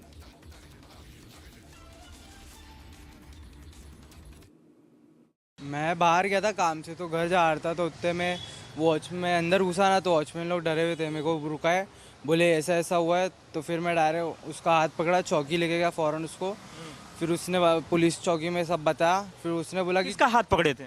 पहले watchman का लिया, क्योंकि जो दूसरा लगा सुबरा था वो अंदर छुपा हुआ था, मतलब डर के मारे छुपा था अंदर, बाहर नहीं आ रहा था। तो वॉचमैन ने उन लोगों ने बोले कि वो अंदर ही है, तो मैं उसको ढूंढा, मिला तो उसको ही पकड़ के मैं चौकी लेके गया। फिर पुलिस वाले लोग ने बोले कि उसको जाके तेम्बा हॉस्पिटल में पहुंचा दो। तेम्बा हॉस्पिटल में पहुंचा के मैं आ गया अपना। उस समय जो राजकुमार थे मिश्रा उस समय थे वहाँ पे? नहीं, वो टाइम थे उनको, वो सुब्रतो की जान बचाने के लिए उसने उसको भी चाकू मार दिया। ऐसा बोल रहे। अच्छा, कौन बोल रहा था? वॉचमैन लोग ही बोल रहे थे। तो सुब्रतो कहाँ छुपा था? सुब्रतो यहाँ पे बाहर बैठा था। तो बाहर हुआ था पहले। वो अपनी जान बचाते बचाते अंदर भागा। अंदर जो मिश्रा जी करके वो हेड है यहाँ के, उन लोग के हेड है, सुपरवाइजर है।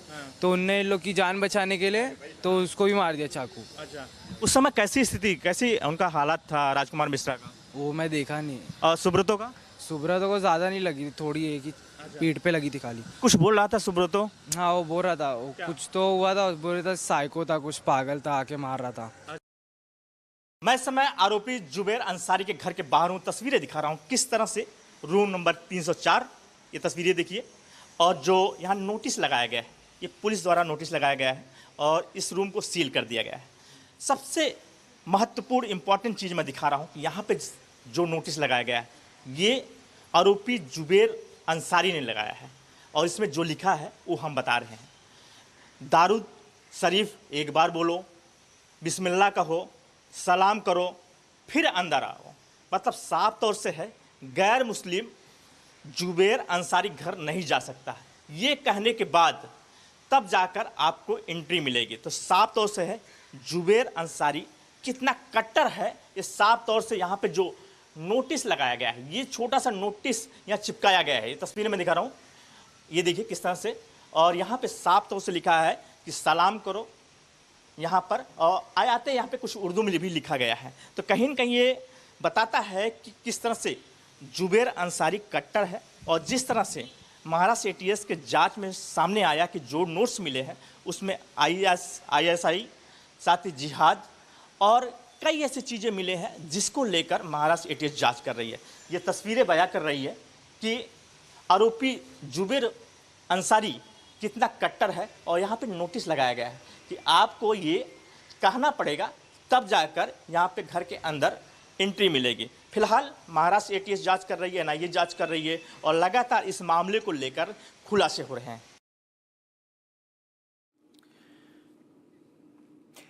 Next, we shift focus to a story from Delhi that largely went unreported by the media here, the Lutyens media. What we call the Lutyens media went completely silent on how a Delhi police officer was arrested after he allegedly shot dead a 21-year-old man and injured another following an altercation over some noise on the street in Dwarka, New Delhi.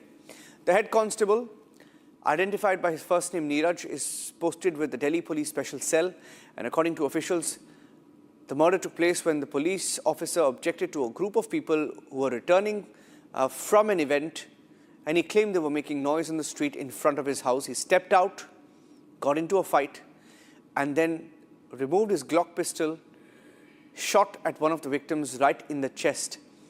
The bullet pierced the victim's chest, struck a second man who was critically injured. The victim's family has alleged that the shooting was motivated, and he called them Biharis, said, "You are a Bihari," and shot him dead. That's the allegation being made by the family. Now, the police is investigating into what has been claimed by the family. The accused was off duty at the point. Officials say they're also investigating whether he used his service pistol in the crime. A Glock pistol was used. Investigation is on. Republic spoke to the victim's family, and this is what they alleged while speaking to Republic on the identity. They said the Bihari identity was used to attack the victim in this case. Father of the victim Pandav Kumar with us, who died in the early hours of Sunday around 2 a.m., who was shot dead by a constable of Special Cell of Delhi Police. Uncle ji, एक बात बताइए कि पांडव, पहले तो बताइए किस तरीके का लड़का था? दोस्त का बर्थडे में गया 7-8 आदमी, खाना वाना खा के करीब 1:30 बज गया मेन रोड पे गया। मेन रोड के सामने में घर पर दूसरी बस उतरा, बोला बिहारी ये प्लॉट खरीद लिया है, घर बना लिया है, गंद फैला दिया है। एक आदमी तो रगड़ दिया, भाग गया, सामान देखा न तो भाग गया डर से। उधर से आया था, पकड़ लिया, मोटरसाइकिल नहीं स्टार्ट लिया, सामने में गोली भरा और सामने में वायरल है पर रख के तब मारा सेट कैसे कर। इसका पार से पार हो के पीछा आदमी बला के लग गया, उस दिन दियाल में भर्ती है। माफी मांगा, हम कुछ नहीं किया है, कल के नहीं बिहारी को छोड़ेंगे नहीं, बिहारी को बहुत गंद मचा दिया है, 7-8 को गाड़ी दिया है, छोड़ेंगे हमने। तो आप कह रहे हैं कि वो बिहारी था, इस वजह से उसने कांस्टेबल ने क्रोध में आके गोली मारी उसको? हाँ हाँ, क्रोध मारा, ऊपर से दूसरी पास उतरा, सीसी कैमरा लगा है दोनों साइड, और उतर के और तकर बाद जाके सामने में गोली भरा है। 2 पिस्टन था, हम बोला हमारे भतिया 2 पिस्टन, और तब जाके डर से तो भाग गया 1-2 आदमी, उतर के मांगा, माफी मांगा, हम कुछ नहीं किया, हम अपना हम गप करते हैं। कल के बिहारी सारे ये बिहारी ने सब ये सब गंद मचा दिया है, 10-12 को गाड़ी दिया है, और जमीन लेके प्लॉट बना लिया है, बहुत बिहारी का अति हो गया है, पैसा वाला हो गया है।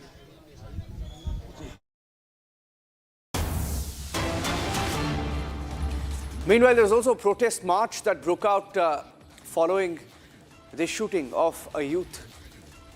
These are pictures of the protests that were carried out in the national capital, where people asked the question, is it a crime to be a Bihari? This is what happened in the national capital. Sarthak is joining us live. Sarthak, what are the facts of this case on the claim being made by the family that the boy was called Bihari and shot? Either way, why would a police officer shoot someone in the chest point blank?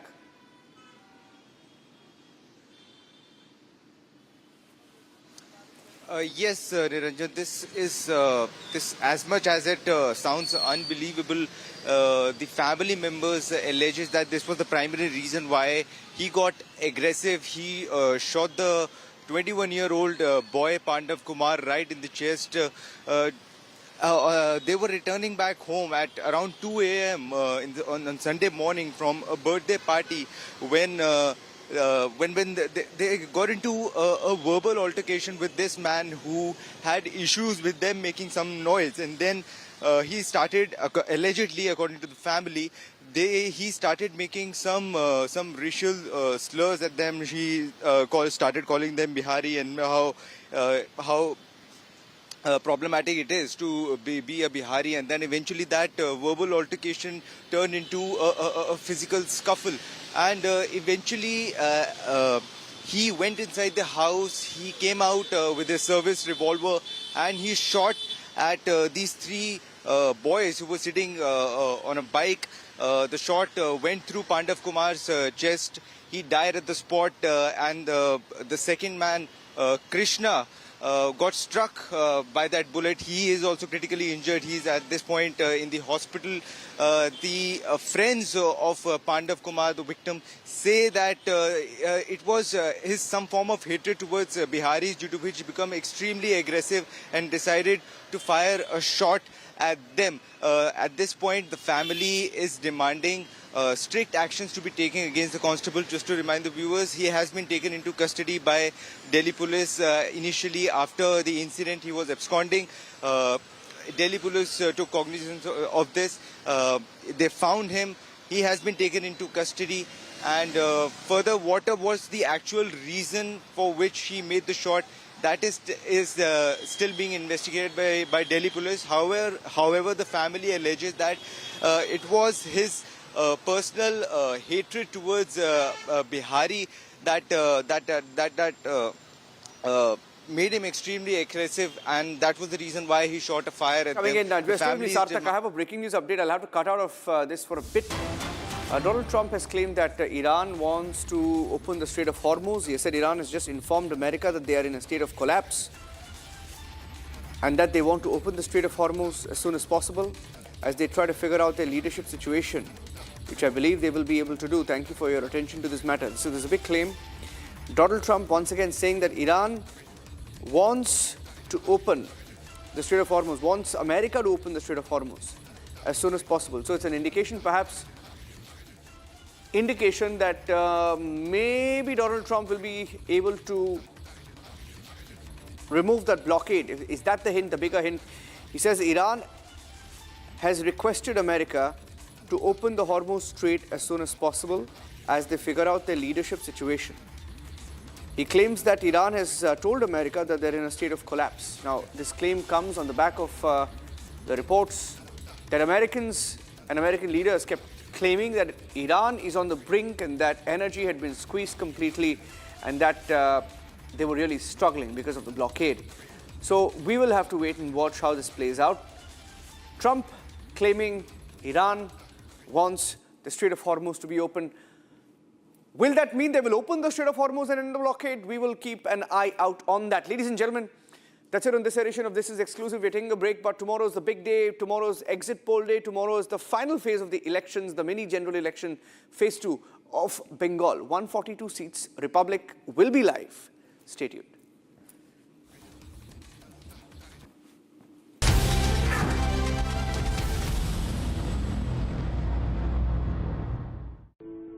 In the India Today Best Universities Survey, India's #1 ranked universities in various streams are JNU Delhi, Amity University, AIMS Delhi, IIT Delhi, and National Law School Bengaluru.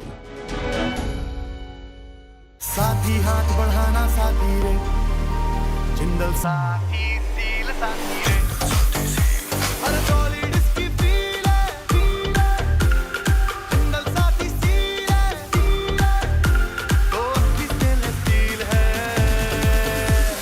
Quality में दम है साथी रे business करेगा grow साथी रे timeless इसका look है साथी रे ओ जिंदल जिंदल साथी सील है तो असली स्टेनलेस स्टील है। तो जब भी आप stainless steel pipes and tubes खरीदें, जिंदल साथी सील जरूर चेक करें। Jindal stainless, India's leading producer of stainless steel. थोड़े में ज्यादा स्वाद यही तो है इसकी खास बात। वाओ मामा, क्या स्वाद है? अरे मेरे राजा, राजा और मसाला। रानी, इस घर में कुछ है जो टूटता नहीं। ये पिलर कभी नहीं टूटेगा। रुंगटा स्टील TMT से बना। रुंगटा नहीं तो घर स्ट्रॉन्ग नहीं। रुंगटा स्टील TMT बार एकदम सॉलिड। चमकी चाट से क्या बना है? सैंडविच, लस्सी और छाछ और हर घूंट में चमकी चाट। अब बताओ, स्वाद आया? आया। असली स्वाद सिर्फ चमकी चाट। केसरिया से मन जोगी हुआ रे, दिल झूमे देखो मतवारा हुआ रे। केसरिया से मन जोगी हुआ। हर पल मनाओ केसरी त्योहार। विमल, बोलो जुबान Kesari.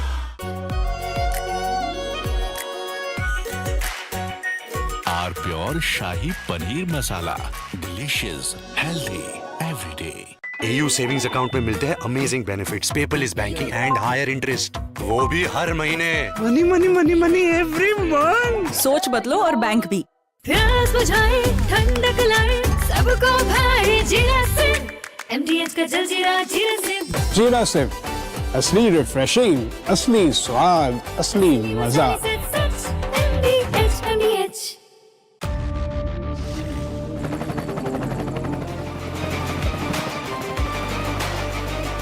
Correcto. The taste of success. R pure सूजी पास्ता उबालो, मिलाओ और खाओ। 8 मिनट में तैयार। क्या टेस्ट है सबका राजा, R pure masala.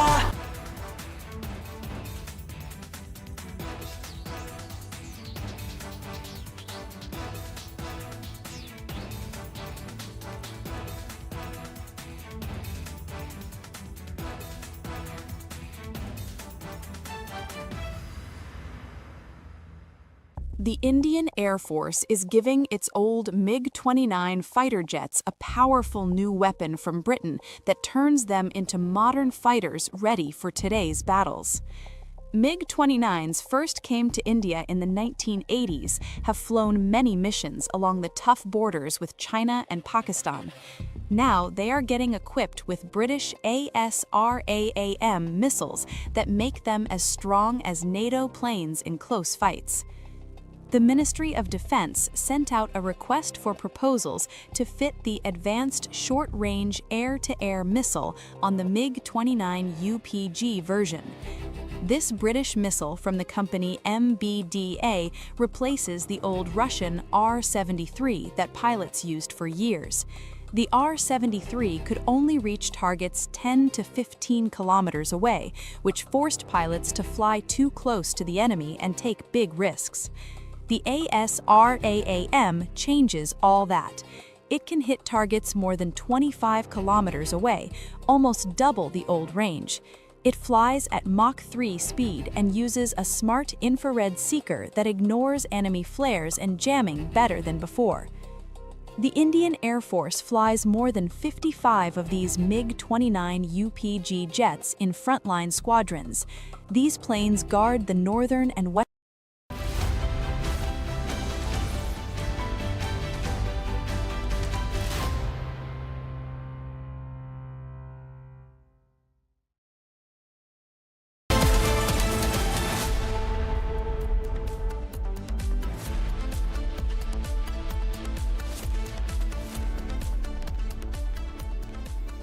Hello and a very warm welcome. You're watching Super Prime Time on Republic TV. I'm Gesu Bharadwaj. And viewers, starting first, there is a Pahalgam-style attack that has taken place in Mumbai. In fact, we're getting you all the details. The attacker first asked the people if they were Hindus. He even asked them whether or not they could read the Kalma. And when they could not, he stabbed them. We're getting you all the details on that. But first, here's a check on your headlines for the hour. Take a look.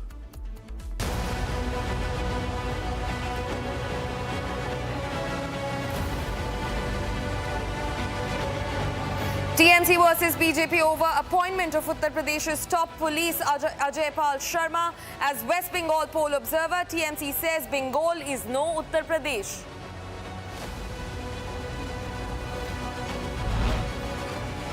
TMC candidate Jahangir Khan's open death threat to BJP over CRPF deployments in Bengal. TMC completely nervous after security measures in Bengal begin to stage protest against IPS officer deputed for Bengal polls. In a Pahalgam-style attack, Mumbai man stabbed security guard after ISIS-linked material found at accused home.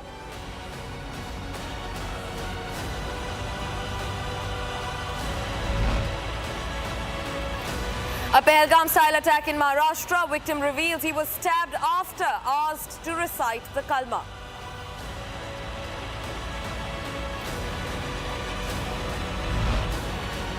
Maharashtra Chief Minister Devendra Fadnavis hints at a bigger controversy over Pahalgam-style attack, says thorough investigation is underway. Anil Ambani in bigger trouble now. ED attaches fresh assets worth rupees 3,034 crore. Properties of Reliance Communications and Infra attached.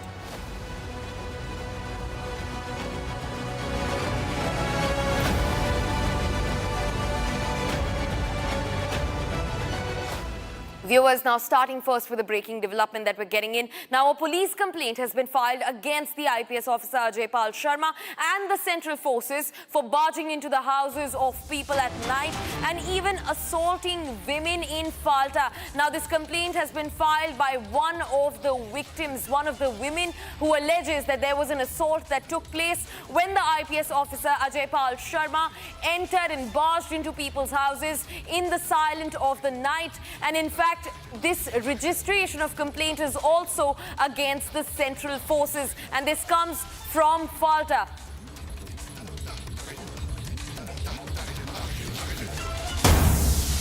Viewers, Getting in some more breaking development, and this time around, US President Donald Trump says that Iran has asked the US to open the Strait of Hormuz. And Trump says that he posted this claim on his social media, claiming that Iran wants the United States to open the Strait of Hormuz. That's exactly what he says. He, in fact, also goes on to say that Iran has just informed us that they are in a state of collapse. A big statement that has been made by US President Donald Trump. He goes on to say that they want the United States to open the Strait of Hormuz as soon as possible as they try to figure out their leadership situation. Now, in fact, Trump also says that he believes that they will be able to figure out their leadership situation. A huge claim that's being made by US President Donald Trump, who took to his social media on Truth Social and said that Iran wants the United States to reopen the Strait of Hormuz.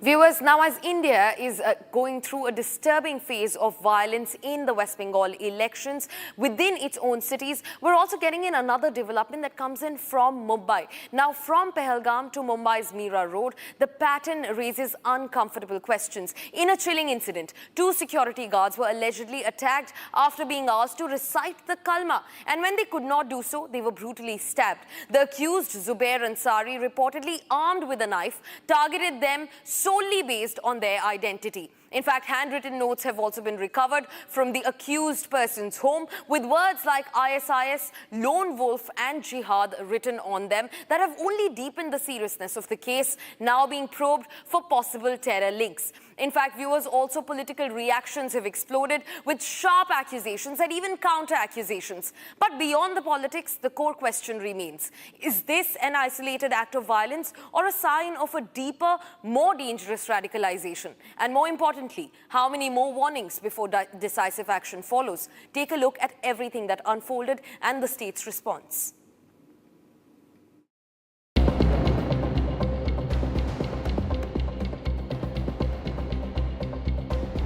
Kalma killing yet again, now in urban spaces as well. A shocking incident of violence has been reported from Mumbai's Mira Road, where 2 private security guards were stabbed. देखिए, मैं आरोपी जुबेर अंसारी घर के बाहर मौजूद तस्वीरें में दिखा रहा हूँ किस तरह से यहाँ पर एटीएस ने बाकायदा सील किया है। तस्वीरें देख सकते हैं किस तरह से यहाँ पर महानगर पालिका और नया नगर पुलिस ने इसको सील किया है और साफ तौर से देख सकते हैं किस तरह से यहाँ पे पुलिस का स्टैंप है और इसको घर को सील कर दिया गया है। ये है जुबेर अंसारी के घर। जुबेर अंसारी इसी घर में 1 साल से रह रहा था और अकेले रह रहा था। यहीं से निकला है और यहाँ से कुछ ही दूर पे, लगभग हम कह सकते हैं 150 मीटर दूरी पे है जहाँ पे घटना स्थल है, जहाँ पे जाता है और वहाँ पर गार्डों का नाम पूछता है और नाम पूछने के बाद धर्म पूछता है, कलमा पढ़ने के लिए बोलता है। इसके बाद जो हिंदू गार्ड थे उनके ऊपर चाकू से हमला करता है। CCTV visuals show the accused, identified as Zeb Zubair Ansari, confronted the guards asking them to recite the kalma. When the guards said they don't know how to recite kalma, the accused turned violent and stabbed them with a sharp weapon. One of the victims, Subrata Sen, sustained minor stab injuries, while Rajkumar Mishra suffered serious stab wounds and remains in critical condition. Both victims were rushed to hospital immediately, where doctors say Sen is stable while Rajkumar Mishra continues to be under intensive care. Police have registered a case under Section 109 and 118. Given the nature and the gravity of the attack, the investigation has now been handed over to the Anti-Terrorism Squad. The accused was born in the Kurla area of Mumbai and used to live alone. The 31-year-old accused Zubair Ansari reportedly went to the US for his education in the year 2000 and returned in 2019 due to lack of employment. During searches at the residence, investigators reportedly recovered handwritten notes containing terms like ISIS, Lone Wolf and Jihad, raising suspicions of radicalization. There were also notes containing quotes like Allah will guide you. A note was also found at the entrance gate of the attacker's residence. Eyewitnesses on the spot shared exclusive details with Republic. जब घटना हुआ था उसके बाद जो है सुब्रतो को इन्होंने बचाया था, इन्होंने हॉस्पिटल ले गया था, नायाब नाम है। कब हुआ था और कब कहाँ जा रहे थे आप? मैं बाहर गया था काम से, तो घर जा रहा था, तो उतने में वॉच में अंदर घुसा ना, तो वॉचमैन लोग डरे हुए थे, मेरे को रुकाए, बोले ऐसा ऐसा हुआ है, तो फिर मैं डायरेक्ट उसका हाथ पकड़ा, चौकी लेके गया फ़ौरन उसको, फिर उसने पुलिस चौकी में सब बताया, फिर उसने बोला कि किसका हाथ पकड़े थे? पहले वॉचमैन का लिया, क्योंकि जो दूसरा लगा सुबह था वो अंदर छुपा हुआ था, मतलब डर के मारे छुपा था अंदर, बाहर नहीं आ रहा था। तो वॉचमैन ने, उन लोगों ने बोले कि वो अंदर ही है, तो मैं उसको ढूंढा, मिला तो उसको ही पकड़ के मैं चौकी लेके गया। फिर पुलिस वाले लोग ने बोले कि उसको जाके तेम्बा हॉस्पिटल में पहुंचा दो। तेम्बा हॉस्पिटल में पहुंचा के मैं आ गया अपना। Officials are now examining whether the accused acted alone or had any links to a larger network. The incident has triggered sharp political reactions, with Maharashtra Chief Minister Fadnavis calling it a case of a self-radicalization and assuring a thorough probe. मुळामध्ये एकूण हे जे प्रकरण आहे हे बघितलं तर self रॅडिकलायझेशनचे प्रकरण आहे.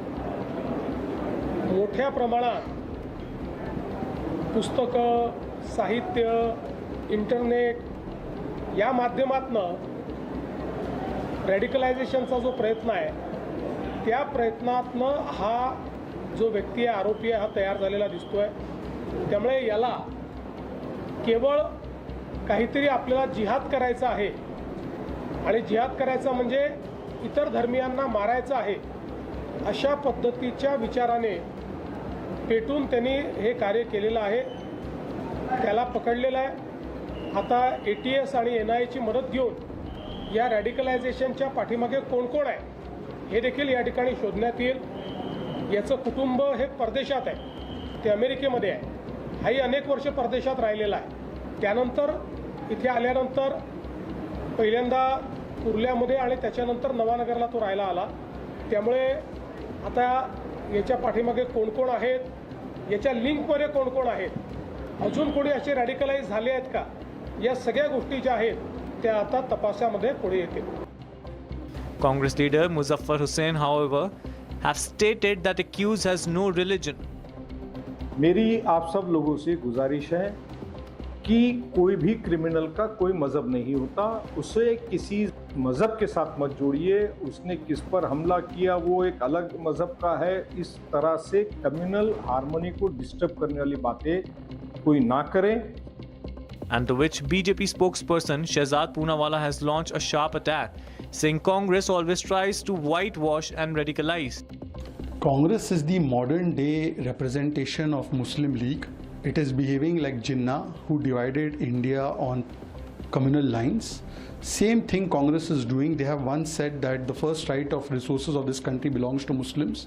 They have taken away SC, ST, OBC reservations and given it to the Muslim community on religious lines, which is against Ambedkar ji and against the constitution.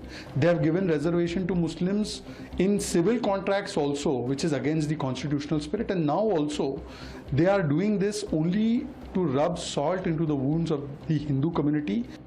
As investigation continues, the incident, the Pahalgam attack, has once again raised serious concerns over radicalization and jihadi attacks, now spilling in urban spaces as well. Viewers, now shifting focus. This is no longer just an election battle. It's turning into a full-blown confrontation on the ground in West Bengal. A high-profile IPS officer, Ajay Sharma, leading raids, explosive threats from a ruling party leader, counter warnings from central forces, and now even the courts stepping in.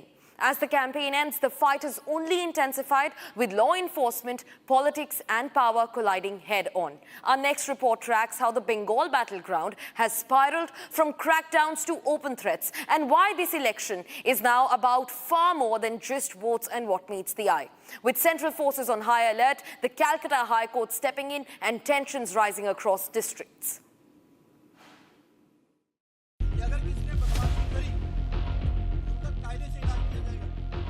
West Bengal elections and a Singham-style crackdown is now dominating headlines. IPS officer Ajay Pal Sharma, deployed as poll observer, is leading ground operations amid rising tensions. On the final day of campaigning, a major crackdown. Raids conducted in hideouts linked to TMC candidate Jahangir in Falta constituency. Heavy deployment of SSB, FST and QRT teams, with the operation led by Ajay Pal Sharma himself. Jahangir Khan, accused in past violence cases including alleged stone pelting on BJP leaders, is also seen as politically linked to Abhishek Banerjee. Meanwhile, central forces intensify presence on ground. CRPF launching Operation Trust, ensuring 24/7 domination, Naka checking and security in sensitive zones. But the situation escalated dramatically after explosive threats from TMC leader Jahangir Khan targeting the officer and the central forces.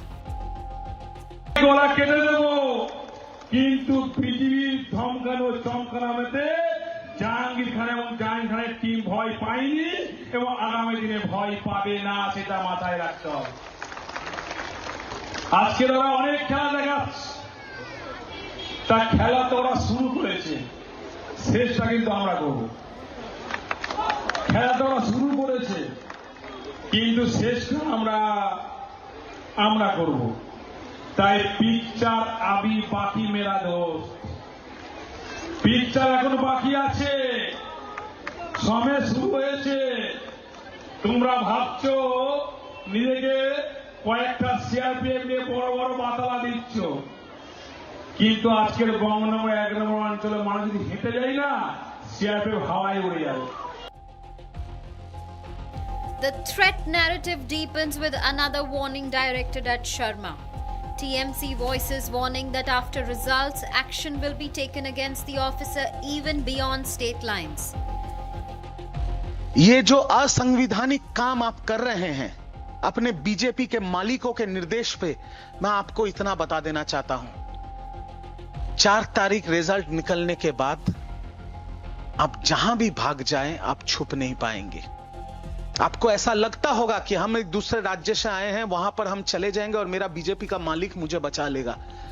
मैं आपको सीधी तौर पे यह कहना चाहता हूं कि आपके खिलाफ एफआईआर होगा, आपके खिलाफ चार्जशीट होगा और आपको घसीट के कोर्ट में लाया जाएगा, जहां पर कानून सख्त से सख्त कार्रवाई आपके खिलाफ करेगी। On the other side, Sharma has issued clear warning against intimidation and unlawful activity during polling. आसपास के जितने भी लोग हैं अच्छी तरह से समझ लें कि अगर किसी ने बदमाशी करी तो उनका कायदे से इलाज किया जाएगा। फिर अगर कहीं से खबर आ गई कि किसी ने कोई खुराफात करने की, किसी को परेशान करने की कोशिश की है, तो फिर उसकी खबर फिर अच्छे से लेंगे हम। ये जहांगीर के घर वाले भी खड़े हैं, उसको बता देना कायदे से। ये बार बार जो खबरें आ रही हैं कि उसके लोग धमका रहे हैं, तो फिर अच्छे से खबर लेंगे, फिर बाद में रोना पछताना मत। The political war has now intensified with Akhilesh Yadav launching a sharp attack. Meanwhile, illegal battle also unfolds, the Calcutta High Court refusing to intervene in petitions against Sharma, saying no interference till April 29th, giving a temporary relief to the officer amid mounting controversy. Ground tensions remain high with complaints of faulty CCTV at polling booths in Diamond Harbour and heightened vigilance across districts. NIA teams deployed across Bengal have been tracking illegal arms, crude bombs and are ready for rapid response. Even visuals from Bhawanipur show posters of Chief Minister Mamta Banerjee being covered amid election code enforcement. From raids to threats to political attacks and legal scrutiny, the Bengal election battle has gone far beyond campaigning. Viewers, now in a major breakthrough for the Indian security forces, Salim Dola, a high-ranking associate of Dawood Ibrahim, was deported from Turkey to India just this morning. He arrived in Delhi atop a special plane, was first taken away by the NCB and will also be handed over to the Mumbai police later. Take a look.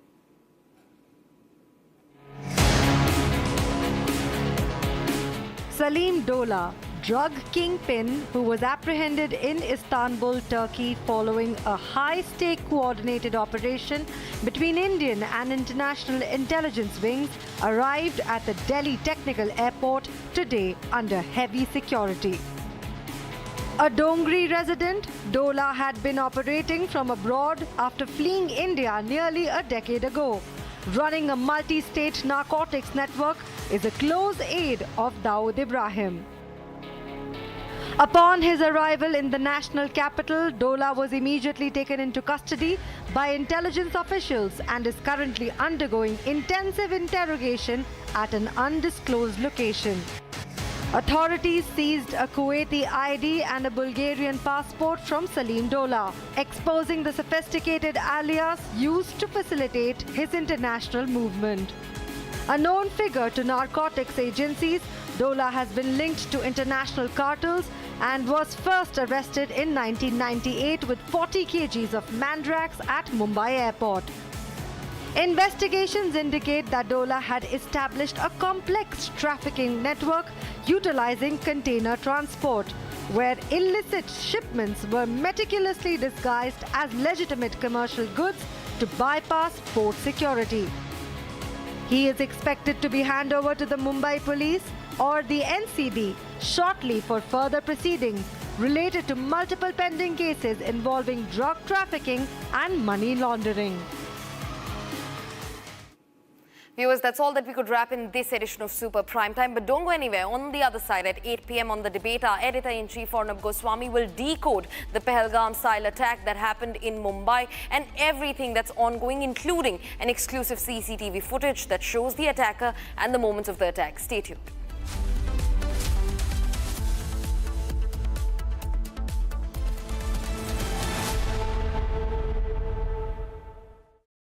Join International Institute of Hotel Management. Call 983-10-50,000. साथी हाथ बढ़ाना साथी रे Jindal Saathi seal साथी रे हर solid इसकी feel है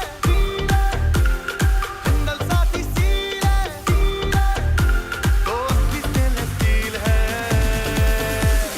quality में दम है साथी रे बिजनेस करेगा ग्रो साथी रे टाइमलेस इसका लुक है साथी रे ओ जिंदल साथी सील साथी रे जिंदल साथी सील है तो असली स्टेनलेस स्टील है। तो जब भी आप stainless steel pipes and tubes खरीदें, जिंदल साथी सील जरूर चेक करें। Jindal stainless, India's leading producer of stainless steel. थोड़े में ज्यादा स्वाद यही तो है इसकी खास बात। वाओ मामा, क्या स्वाद है? अरे मेरे राजा, सबका राजा आरती और मसाला।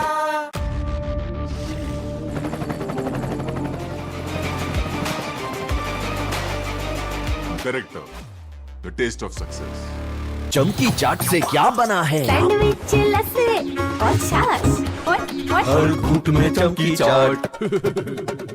ड्राई फ्रूट और दही बड़े। चमकी चाट से स्वाद बढ़े। असली स्वाद सिर्फ chunky chaat. AU savings account में मिलते हैं amazing benefits, paperless banking and higher interest, वो भी हर महीने। Money money money money every month. सोच बदलो और बैंक भी।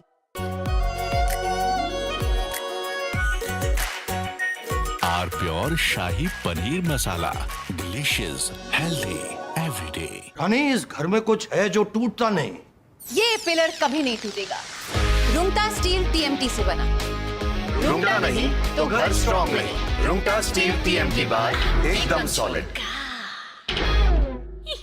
प्यास बुझाए, ठंडक लाए, सबको भाई जीरा से। MDH का जल जीरा, जीरा से। जीरा से असली रिफ्रेशिंग, असली स्वाद, असली मजा। MDH।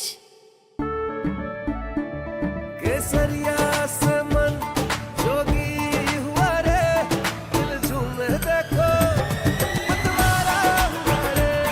केसरिया से मन जोगी हुआ। हर पल मनाओ केसरी त्योहार। विमल, बोलो जुबान केसरी। आर प्योर सूजी पास्ता, उबालो, मिलाओ और खाओ। 8 मिनट में तैयार। क्या टेस्ट है, सबका राजा R pure masala. The Indian Air Force is giving its old MiG-29 fighter jets a powerful new weapon from Britain that turns them into modern fighters ready for today's battles. MiG-29s first came to India in the 1980s, have flown many missions along the tough borders with China and Pakistan. Now they are getting equipped with British ASRAAM missiles. In the India Today Best Universities Survey, India's #1 ranked universities in various streams are JNU Delhi, Amity University, AIMS Delhi, IIT Delhi, and National Law School Bengaluru. थोड़े में ज्यादा स्वाद यही तो है इसकी खास बात। वाओ मम्मा क्या स्वाद है। अरे मेरे राजा राजा और pure masala. AU current account के साथ मिलता है free UPI QR overdraft facility और एक ही ऐप से बैंक के सारे काम। AU सोच बदलो और बैंक भी। चमकी चाट से क्या बना है? आलू चाट या फ्रूट चाट, स्वाद बढ़ाए चमकी चाट। क्या बात है। स्वादिष्ट पकोड़े और बरसात, अरे चमकी चाट है इसकी जान। असली स्वाद सिर्फ चंकी चाट। रानी इस घर में कुछ है जो टूटता नहीं। ये पिलर कभी नहीं टूटेगा। रुंगटा स्टील TMT से बना। रुंगटा नहीं तो घर स्ट्रॉन्ग नहीं। रुंगटा स्टील TMT बार एकदम solid.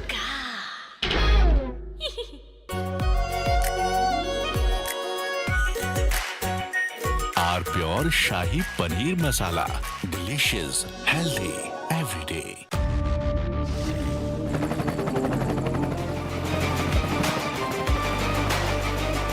Character, the taste of success. चमकी चाट से क्या बना है? सैंडविच लस्सी और छाछ और हर घूंट में चमकी चाट।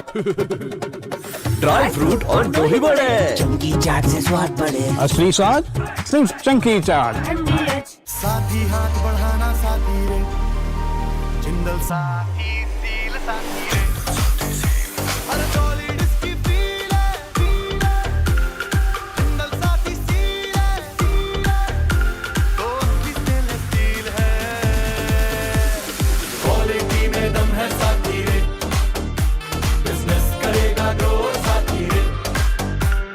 टाइमलेस इसका लुक है साथी रे, और जिंदल साथी सील साथी रे। जिंदल साथी सील है तो असली स्टेनलेस स्टील है। तो जब भी आप stainless steel pipes and tubes खरीदें, जिंदल साथी सील जरूर चेक करें। Jindal stainless, India's leading producer of stainless steel.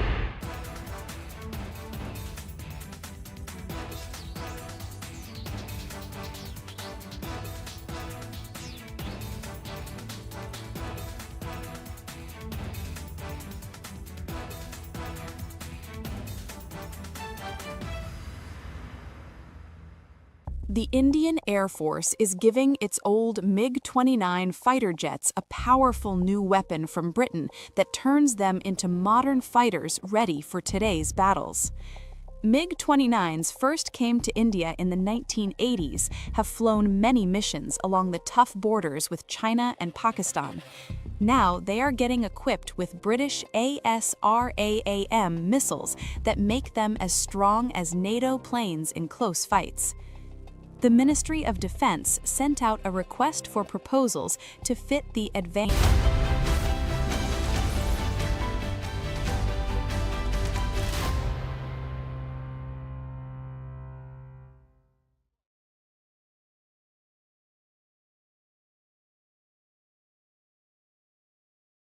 Join International Institute of Hotel Management. Call 983-10-50,000. साथी हाथ बढ़ाना साथी रे, जिंदल साथी सील साथी रे।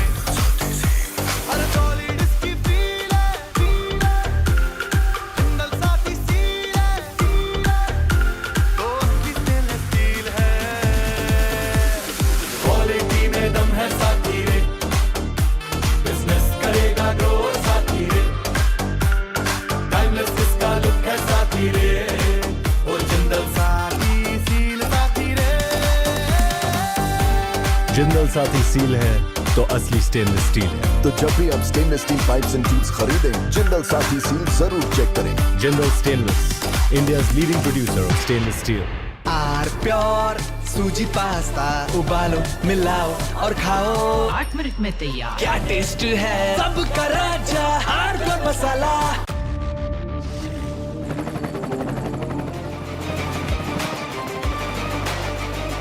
Character, the taste of success. प्यास बुझाए ठंडक लाए सबको भाई जीरा से।